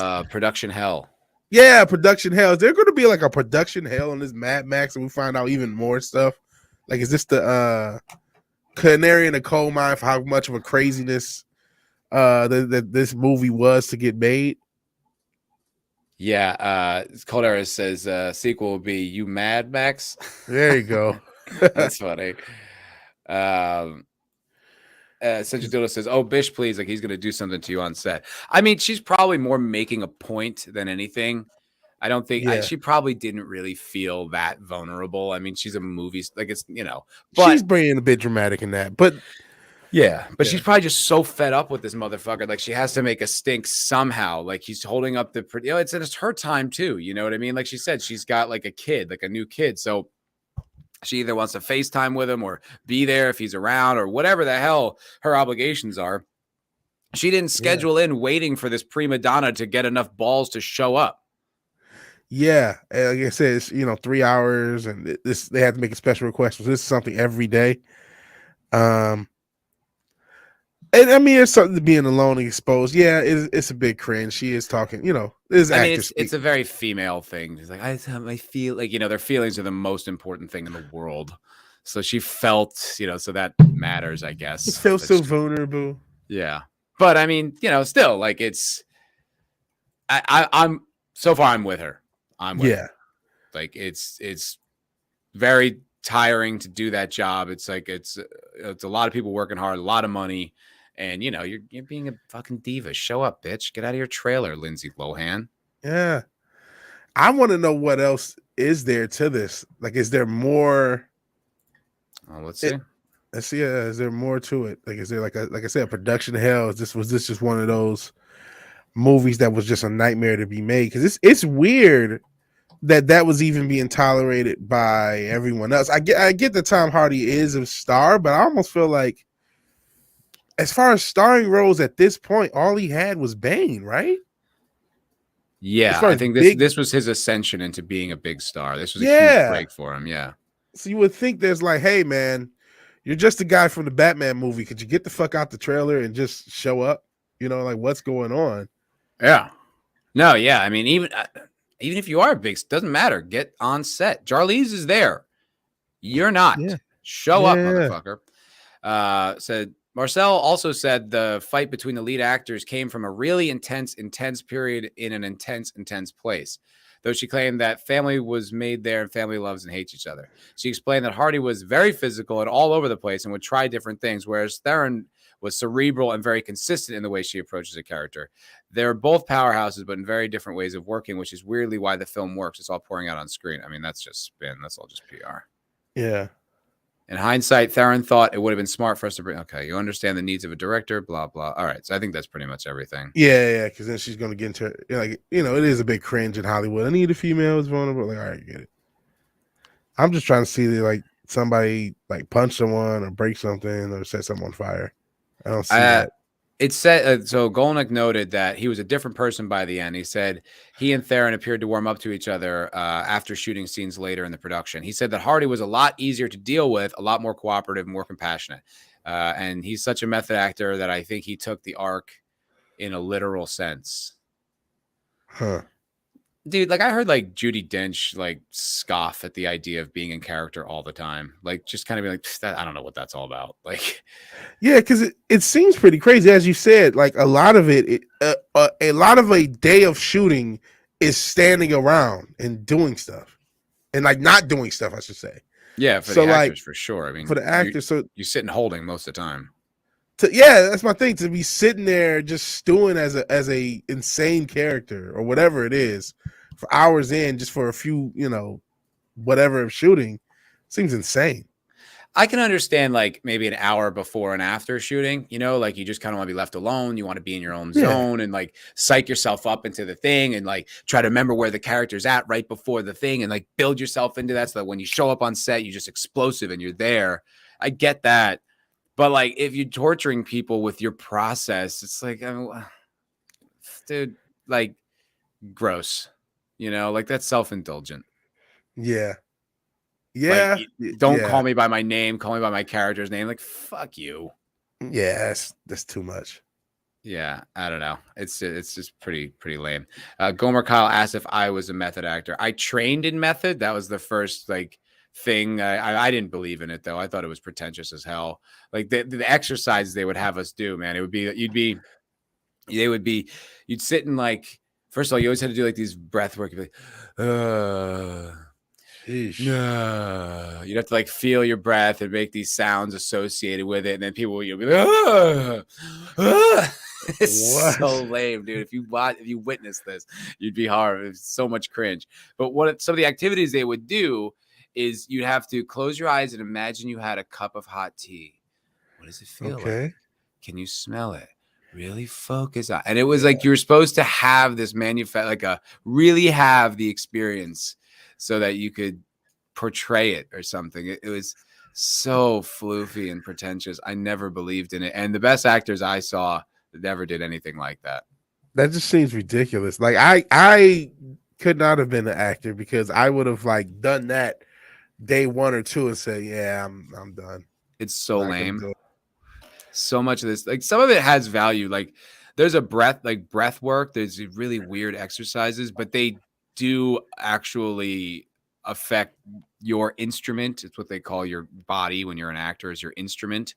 But it does, like there is something about holding tightness in your stomach or something when you're speaking. It kind of like keeps your voice down, or like, because it is weird. You are mimicking human behavior. It's not real, obviously. Yeah, you know, so some weird things happen with your anxiety that kind of like force your voice to come up like kind of high, and like it's not like it. Some of that stuff actually has a valid thing, but a lot of it's just utterly pretentious, and it's just done with such deadly seriousness that it's so gay.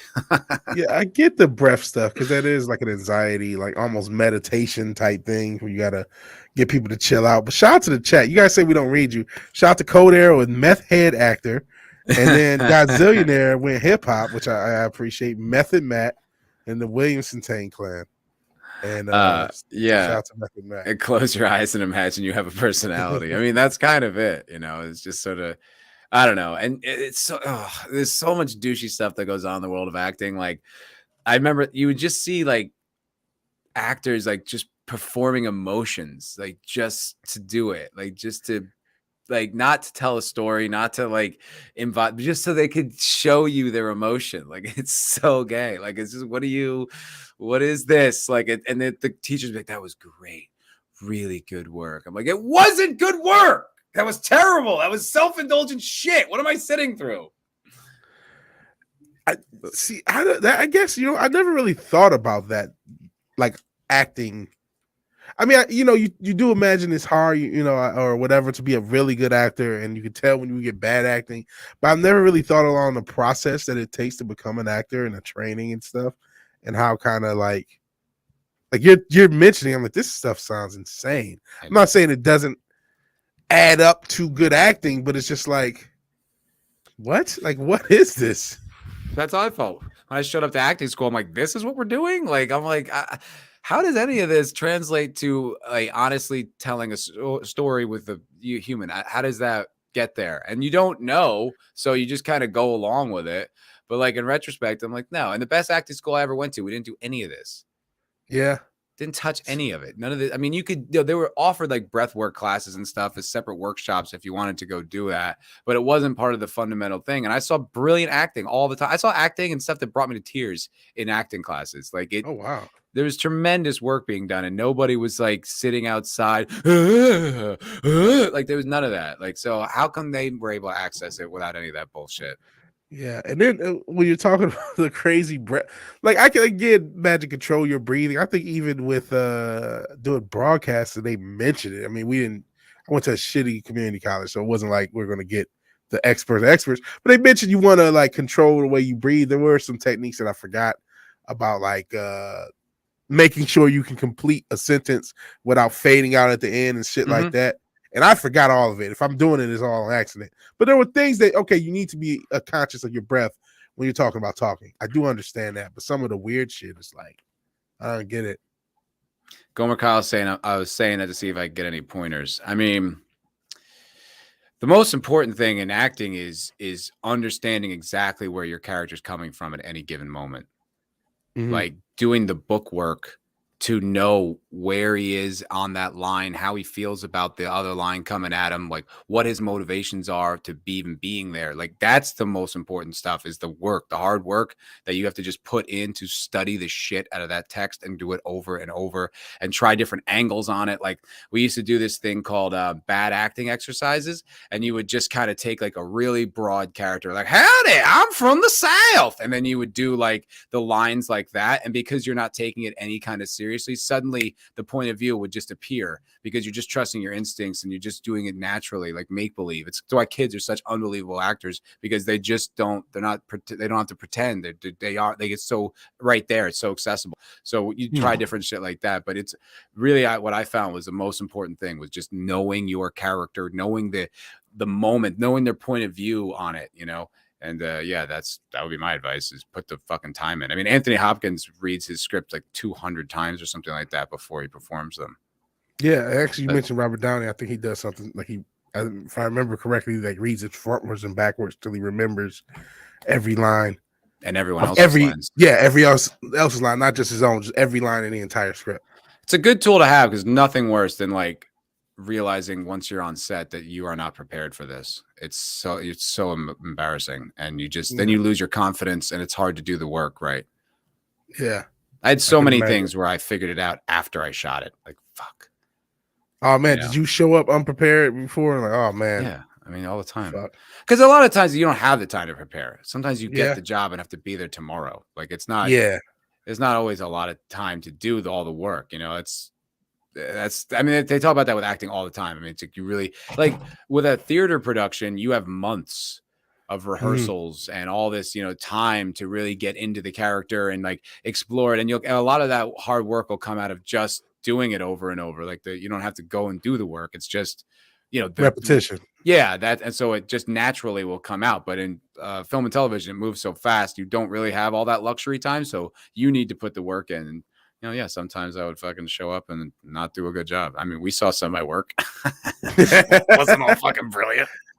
Yeah, no Oscars for you. And actually, maybe publishers for Gomer. I saw this comment as well. I guess you were writing for Black and White Sports Entertainment.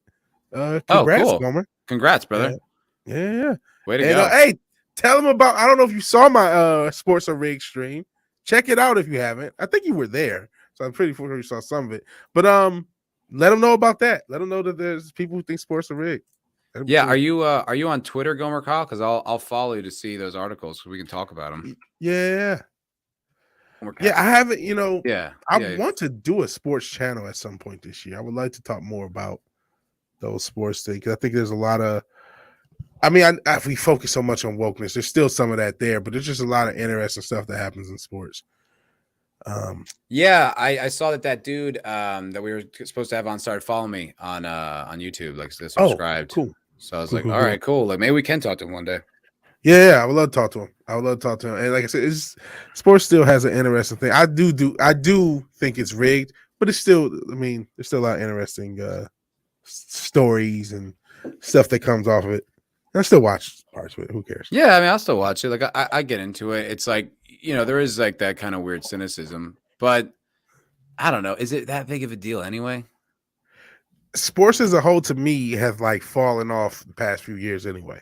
That's why it's so easy to believe it's rigged. Like, I'm not as invested as I was 5, 6, 7, 10 years ago. We talked about that on the Patreon. Soft plug for that.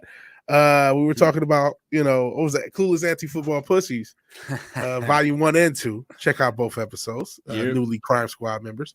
But we're talking about, sports used to be this big deal, and it's just not anymore. Yeah, I think like for my father's generation, if he found out sports was rigged, it would be very devastating to him because he's like a real, he's still a big sports fan. Not as much anymore. I mean, I don't really think most people are as into it as when, just 10 years ago or so.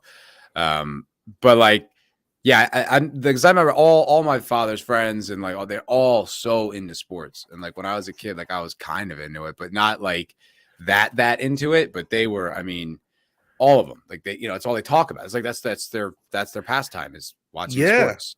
That was a huge part of like male bonding for like 100 years. Yeah, sports. Yeah, so like if it like I don't even think a lot of those guys want to even entertain the thought that it might be rigged because it's like so much of your life then was spent, worshiping this fake thing. Yeah, that would hurt. That would break your spirits. You know what I mean? That's why I think so many people are like against the idea. I mean, I don't go to the Eyes Wide Shut parties. I don't know how rigged it is, but man, there's too much money at stake for it to just be completely above board. If you've learned nothing the past 5 or 10 years, it's nothing that you thought was what it was is what it was. I didn't think there's no way you could have convinced, 10 years ago me that there was some massive conspiracy with all movies to create agendas.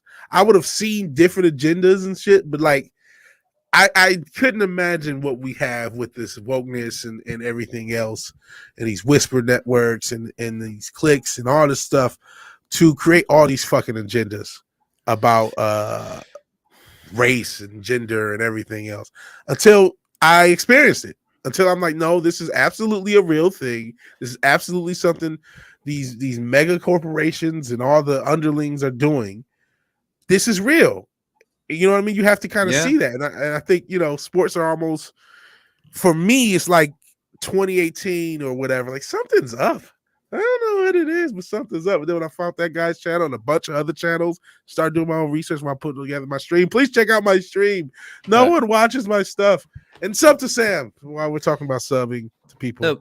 No, you were you were touching on something really interesting there that I was like, no, that's a great point. Like, because I don't think I was 100% black pilled on it until oh yeah, I'll follow you for sure, dude. I'll check you out, of course. But I don't think like it's relatively recent, you know, within the past year or so. Like, even during all this terrible shit, like as I was reviewing The Mandalorian, you know what I mean? Like, I didn't like it, but I was like, there's enough here to maintain interest. And like when WandaVision came out, like I was like, yo, this is good. Like, this is the first few episodes were really good. Creative. I was like, this is like David Lynch. Like, this is really, like, I can't believe how artistically exploratory this is.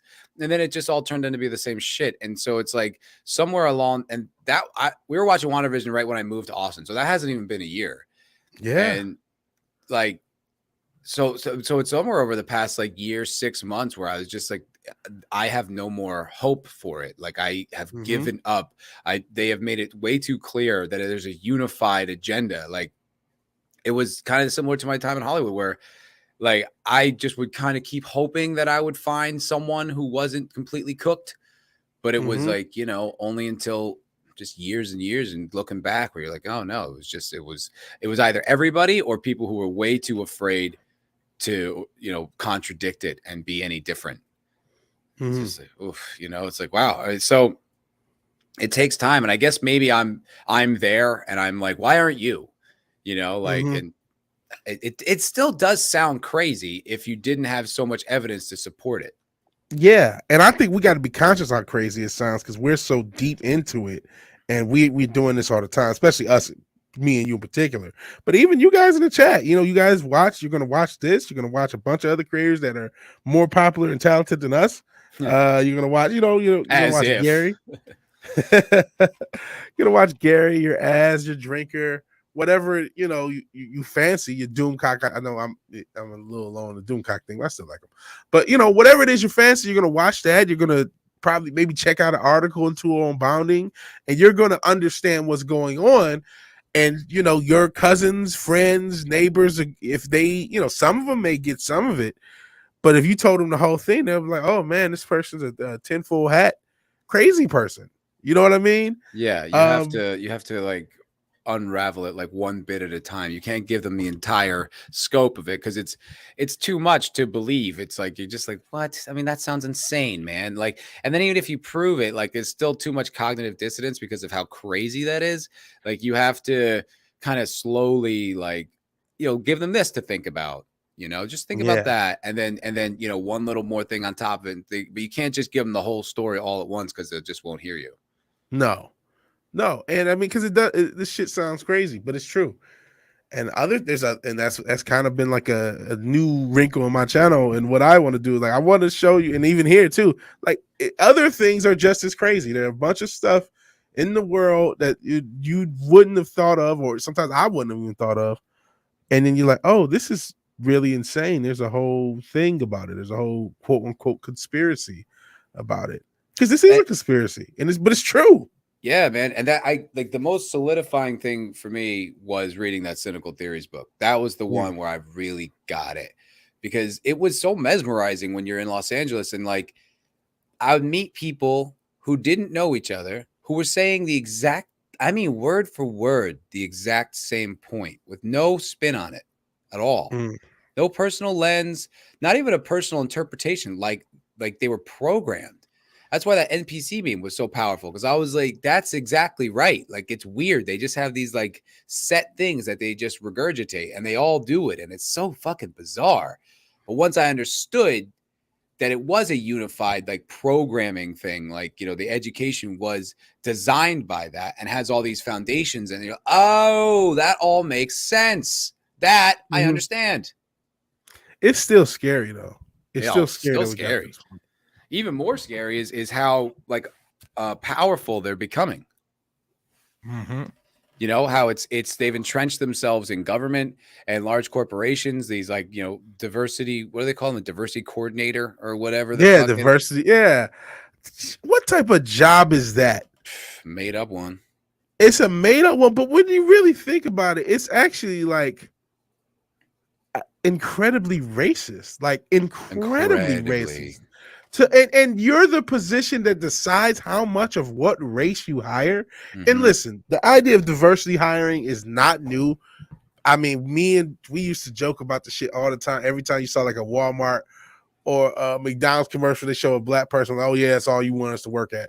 But like, it's very like that. Just seems unnerving. Like I joke and say, oh yeah, I wish I could get $100,000 to do that. But I would really feel like I have to decide based upon like racial and sexuality and sexual backgrounds who to hire. That seems crazy as shit. It is crazy as shit, dude. Like, and it's weird because it's not like it's not even like, all right, let's just make sure we're interviewing more viable candidates. It's like, no. If you're not hiring them, then there's a problem. Hire. And then, what is that? There's two things. What is that saying about the job I'm hiring for? Either A, I'm going to be tossing, motherfuckers in the fire of something that's incredibly difficult for them to do, or B, the job I'm hiring for ain't really shit and any old jackass can do it. So that's why so either way, what the fuck is that saying about the company? Either I'm willing to put people in positions to fail, or there are no positions to fail because this is a cushy, dumbass job that any trained, I was about to say trained monkey, but I don't want to get you don't want to make it any too trained easy jackass could do. Yeah, it's weird, man. And like those diversity coordinators or whatever the fuck, they have a name. I can't think of it. But like, what are they going to look at the company and be like, nah, I don't need to have a job here. This company is actually perfectly diverse. It's fine. Like, no, of course not. Like, they're going to find all the problems because they need to justify their existence. Yeah.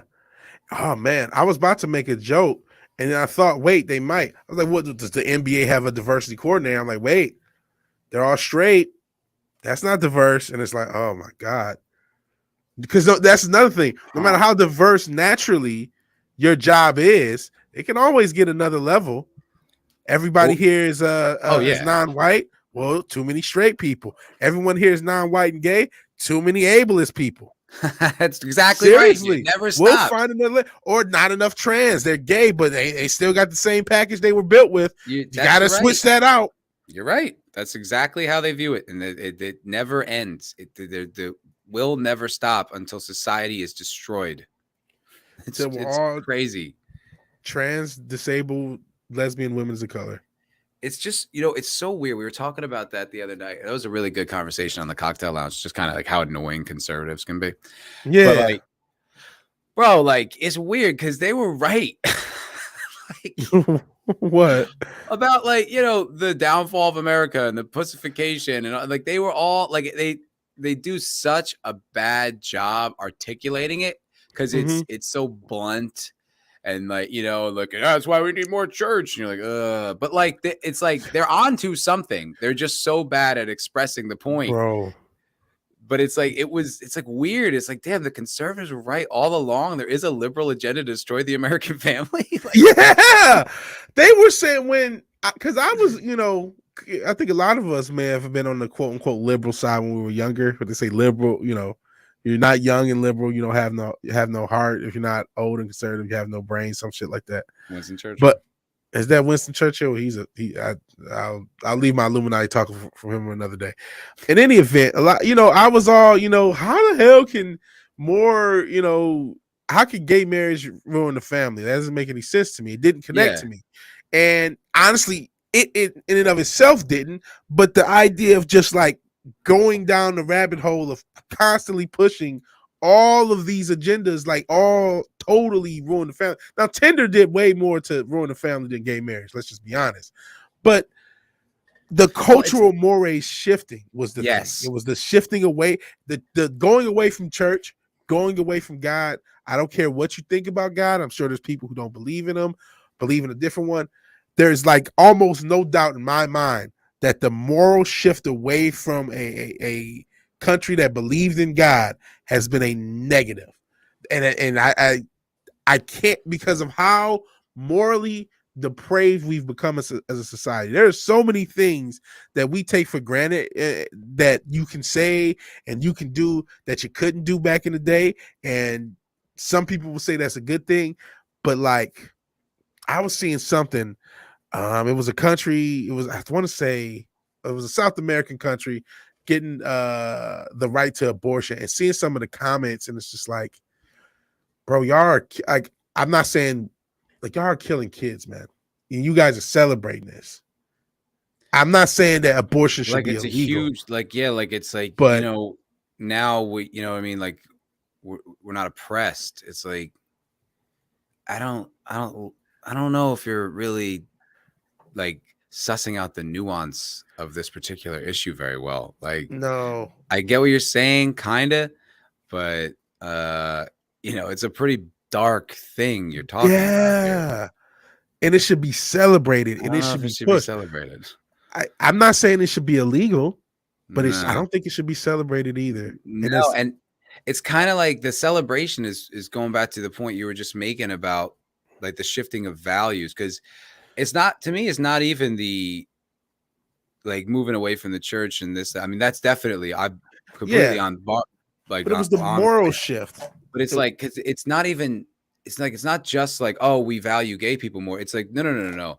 We like kind of punish you if you're not one of these like extra categories. Like if you are heteronormative or whatever, well, that's a problem. So you're basically from a young age telling kids that, if you're just the net standard, you're just a woman who wants to date a man, you're just a man who wants to date a woman. That's wrong. Yes, we are absolutely telling them. That's why we have the quote unquote transgender situation. And I haven't heard that one. That's you haven't heard that of people who are trans, because I get the concept. Yeah, it's just a really very succinctly put. Clever. Well, and don't you know, if you have second thoughts, let's say you're trans and you maybe you're post transition, maybe you're pre-transition, during whatever, and you have second thoughts about it, you're going to be shamed by that community. You're going to be ostracized, and you're going to be, villainized, because it was supposed to be your freedom to choose, but no, it's your obligation to choose how we tell you to, and how we, go along the process we told you. Yeah. Oh shit! I didn't realize how late it's got. I'm just in there rambling. That's all good. No, I mean, I think you made some really good points there. Like, that's how it appears to me. And I think like I said, you go to cynical theories, you see their programming. It's like, that's by design. It's not a mistake. Like that's exactly how it's designed. So you basically have to reward, like you're only rewarding people who are part of the intersectionalism hierarchy. So you're creating incentive for people to not be part of that, so they might indulge these things like a little more brazenly than they might have otherwise. Yeah, and like this is what you're supposed to do. This is what makes a good person. I want to be a good person. All right, well then I guess I'm trans. Yeah, because obviously anyone who's not trans is a bigot, and they're this, that, and the third. They're demonized. They're whatever. Eric K supports your right to be a table. There you go. Oh, thank you, Eric K. You're a good guy. And Cosmic Confusion supports my right to be an independent creator because he's giving me money. There you go. Gave me $5. Said you don't have to be religious to understand that it's Luciferian inversion of society to mock God and gain power in the afterlife by the elite. I mean, yeah. Sounds like I wrote that super chat. I don't even think it's arguable anymore. Like I don't really see the other side to like. I'm like, well, yeah, okay, but everything they're doing is destroying family, destroying like the love of the binary nature of humanity, like getting us further away from God, like amassing power, censor. It's like really getting us further away from being in a natural state at all. Yeah, you know what I mean. Yeah. Not only can men not be men and women not be women, but I mean we can't even be people. Hell, I've been locked in this room, this apartment for 2 years, basically. You know what I mean? Yeah, and so now that's not natural. Anytime I go out, oh my God, other humans and shit. It's like we're increasingly being put into an unnatural state for humanity. Yep. And that's the thing with the masks too. It's the same Yeah. thing. It's like you don't see people's facial expression. There's a barrier between you and them. It's like this weird. It's very psychological, and it's effective, man. It works. It's you know what I'm saying? depersonalization and like we're being dehumanized to each other. We dehumanize each other. That's why I am trying to like not just call. I mean, I'll joke and call them fucking commies because they're fucking commies, but I don't want to dehumanize them and just be so hardcore. Like, oh, they're all SJWs. We can never talk to them because we can't. Like, no. Stop. Yep. Stop and breathe. You know what I mean? Sure, there are some that you can't talk to, but we got to find that out because we're all still humans. We're all still human beings on this fucking planet, and we have to figure this shit out before we let the terrorists win. And I'm only joking slightly because these fuckers, they're the real domestic terrorists. The powers that be are the real domestic terrorists and international terrorists. They're the ones who are terrorizing the people. Well, that's the thing. I mean, I met a lot of these, like I living in Hollywood, you have no choice but to spend a lot of time around, real SJWs. And the thing is, a lot of times, like, they are just nice people. Like, they're not bad inherently. I think a lot of times they believe this stuff because they have a belief, they have a desire to be good. Now, there's also the power thing that they've been brainwashed with. So it's kind of, there's a self-interest there as well. But it's like, you're not like inherently a piece of shit. You're just so brainwashed. You're just so cooked on these ideas that like can't even be discussed, let alone debated. Like you have to comply. And Sentient Dildo says, JT has got to disagree. Commies aren't people. Hell, JD. LJD. Sentient Dildo says that's called repressive tolerance. Give more rights to people who adopt the ideology and take away rights from those who don't. Read about that cunt Mancusa. Yeah, well, you're right. I mean, that's exactly what it is. Yeah. Well, we're not communists, not at all. No. In fact, I consider me and Vigilante Williamson to be very good capitalists. And if you support capitalism, you can support this show over at Culture Crime Fighters on Patreon/Culture Crime Fighters. Because for just the meager entry fee of $5 gets you access to 12 episodes of Culture Crime Fighters Secret Identities. They just keep getting better. You're missing out. I hope that you'll go over there. But if you can't spare the $5 because Biden's fucked the economy and inflation, we have one episode up there for free. The first one's free. Free sample of the Secret Identities. $3.99. So go on over there. Also, I always forget to mention this, and I think it's reflecting in the numbers that we are on Spotify and iTunes. This is a legitimate podcast. Yes. It's distributed there. So if you don't want to go on YouTube or for whatever reason it's more convenient to be on Spotify, check us out there. Give us a follow. Really appreciate like a 5-star review on iTunes. That will boost this show a lot. Yes. That doesn't cost any money. So if there you you like go. us, if you support the show, be very gratefully appreciated. But even so, you just being here means the world. So thank you very much. And something else that's free. Please sub to me. I'm not just saying that because I'm desperate for subs to the point of buying them, but I'm also saying that because if you want to see this show, it does come on next week on my channel. And I want to make sure because there are always new people, and that's not always, we don't say that hardly ever. And it's like, yeah, we got to make sure we remind people this show alternates channel for channel. So next week it will be on my channel, and then the week after back here on Foulball Productions. And we oscillate to give shine to both channels. So yeah, appreciate y'all watching. You can check out my video I just put out. It's about that Lord of the Rings Superfan video. God, that thing is hilarious. I had a lot of fun making that video. It was like 4 a.m, but I was like, fuck it, this is great. So I wanted to check it out. Yeah. I think that's gonna do it. Yeah. And we're Phil subbed on Spotify. Thank you. Hell, very nicely done. Thank you, sir. And we will be live Friday, 8:30, 9 o'clock Central for the Cocktail Lounge. There you go. Chickadee, check it out. All right, y'all. Have a great day. All right. Peace. Peace.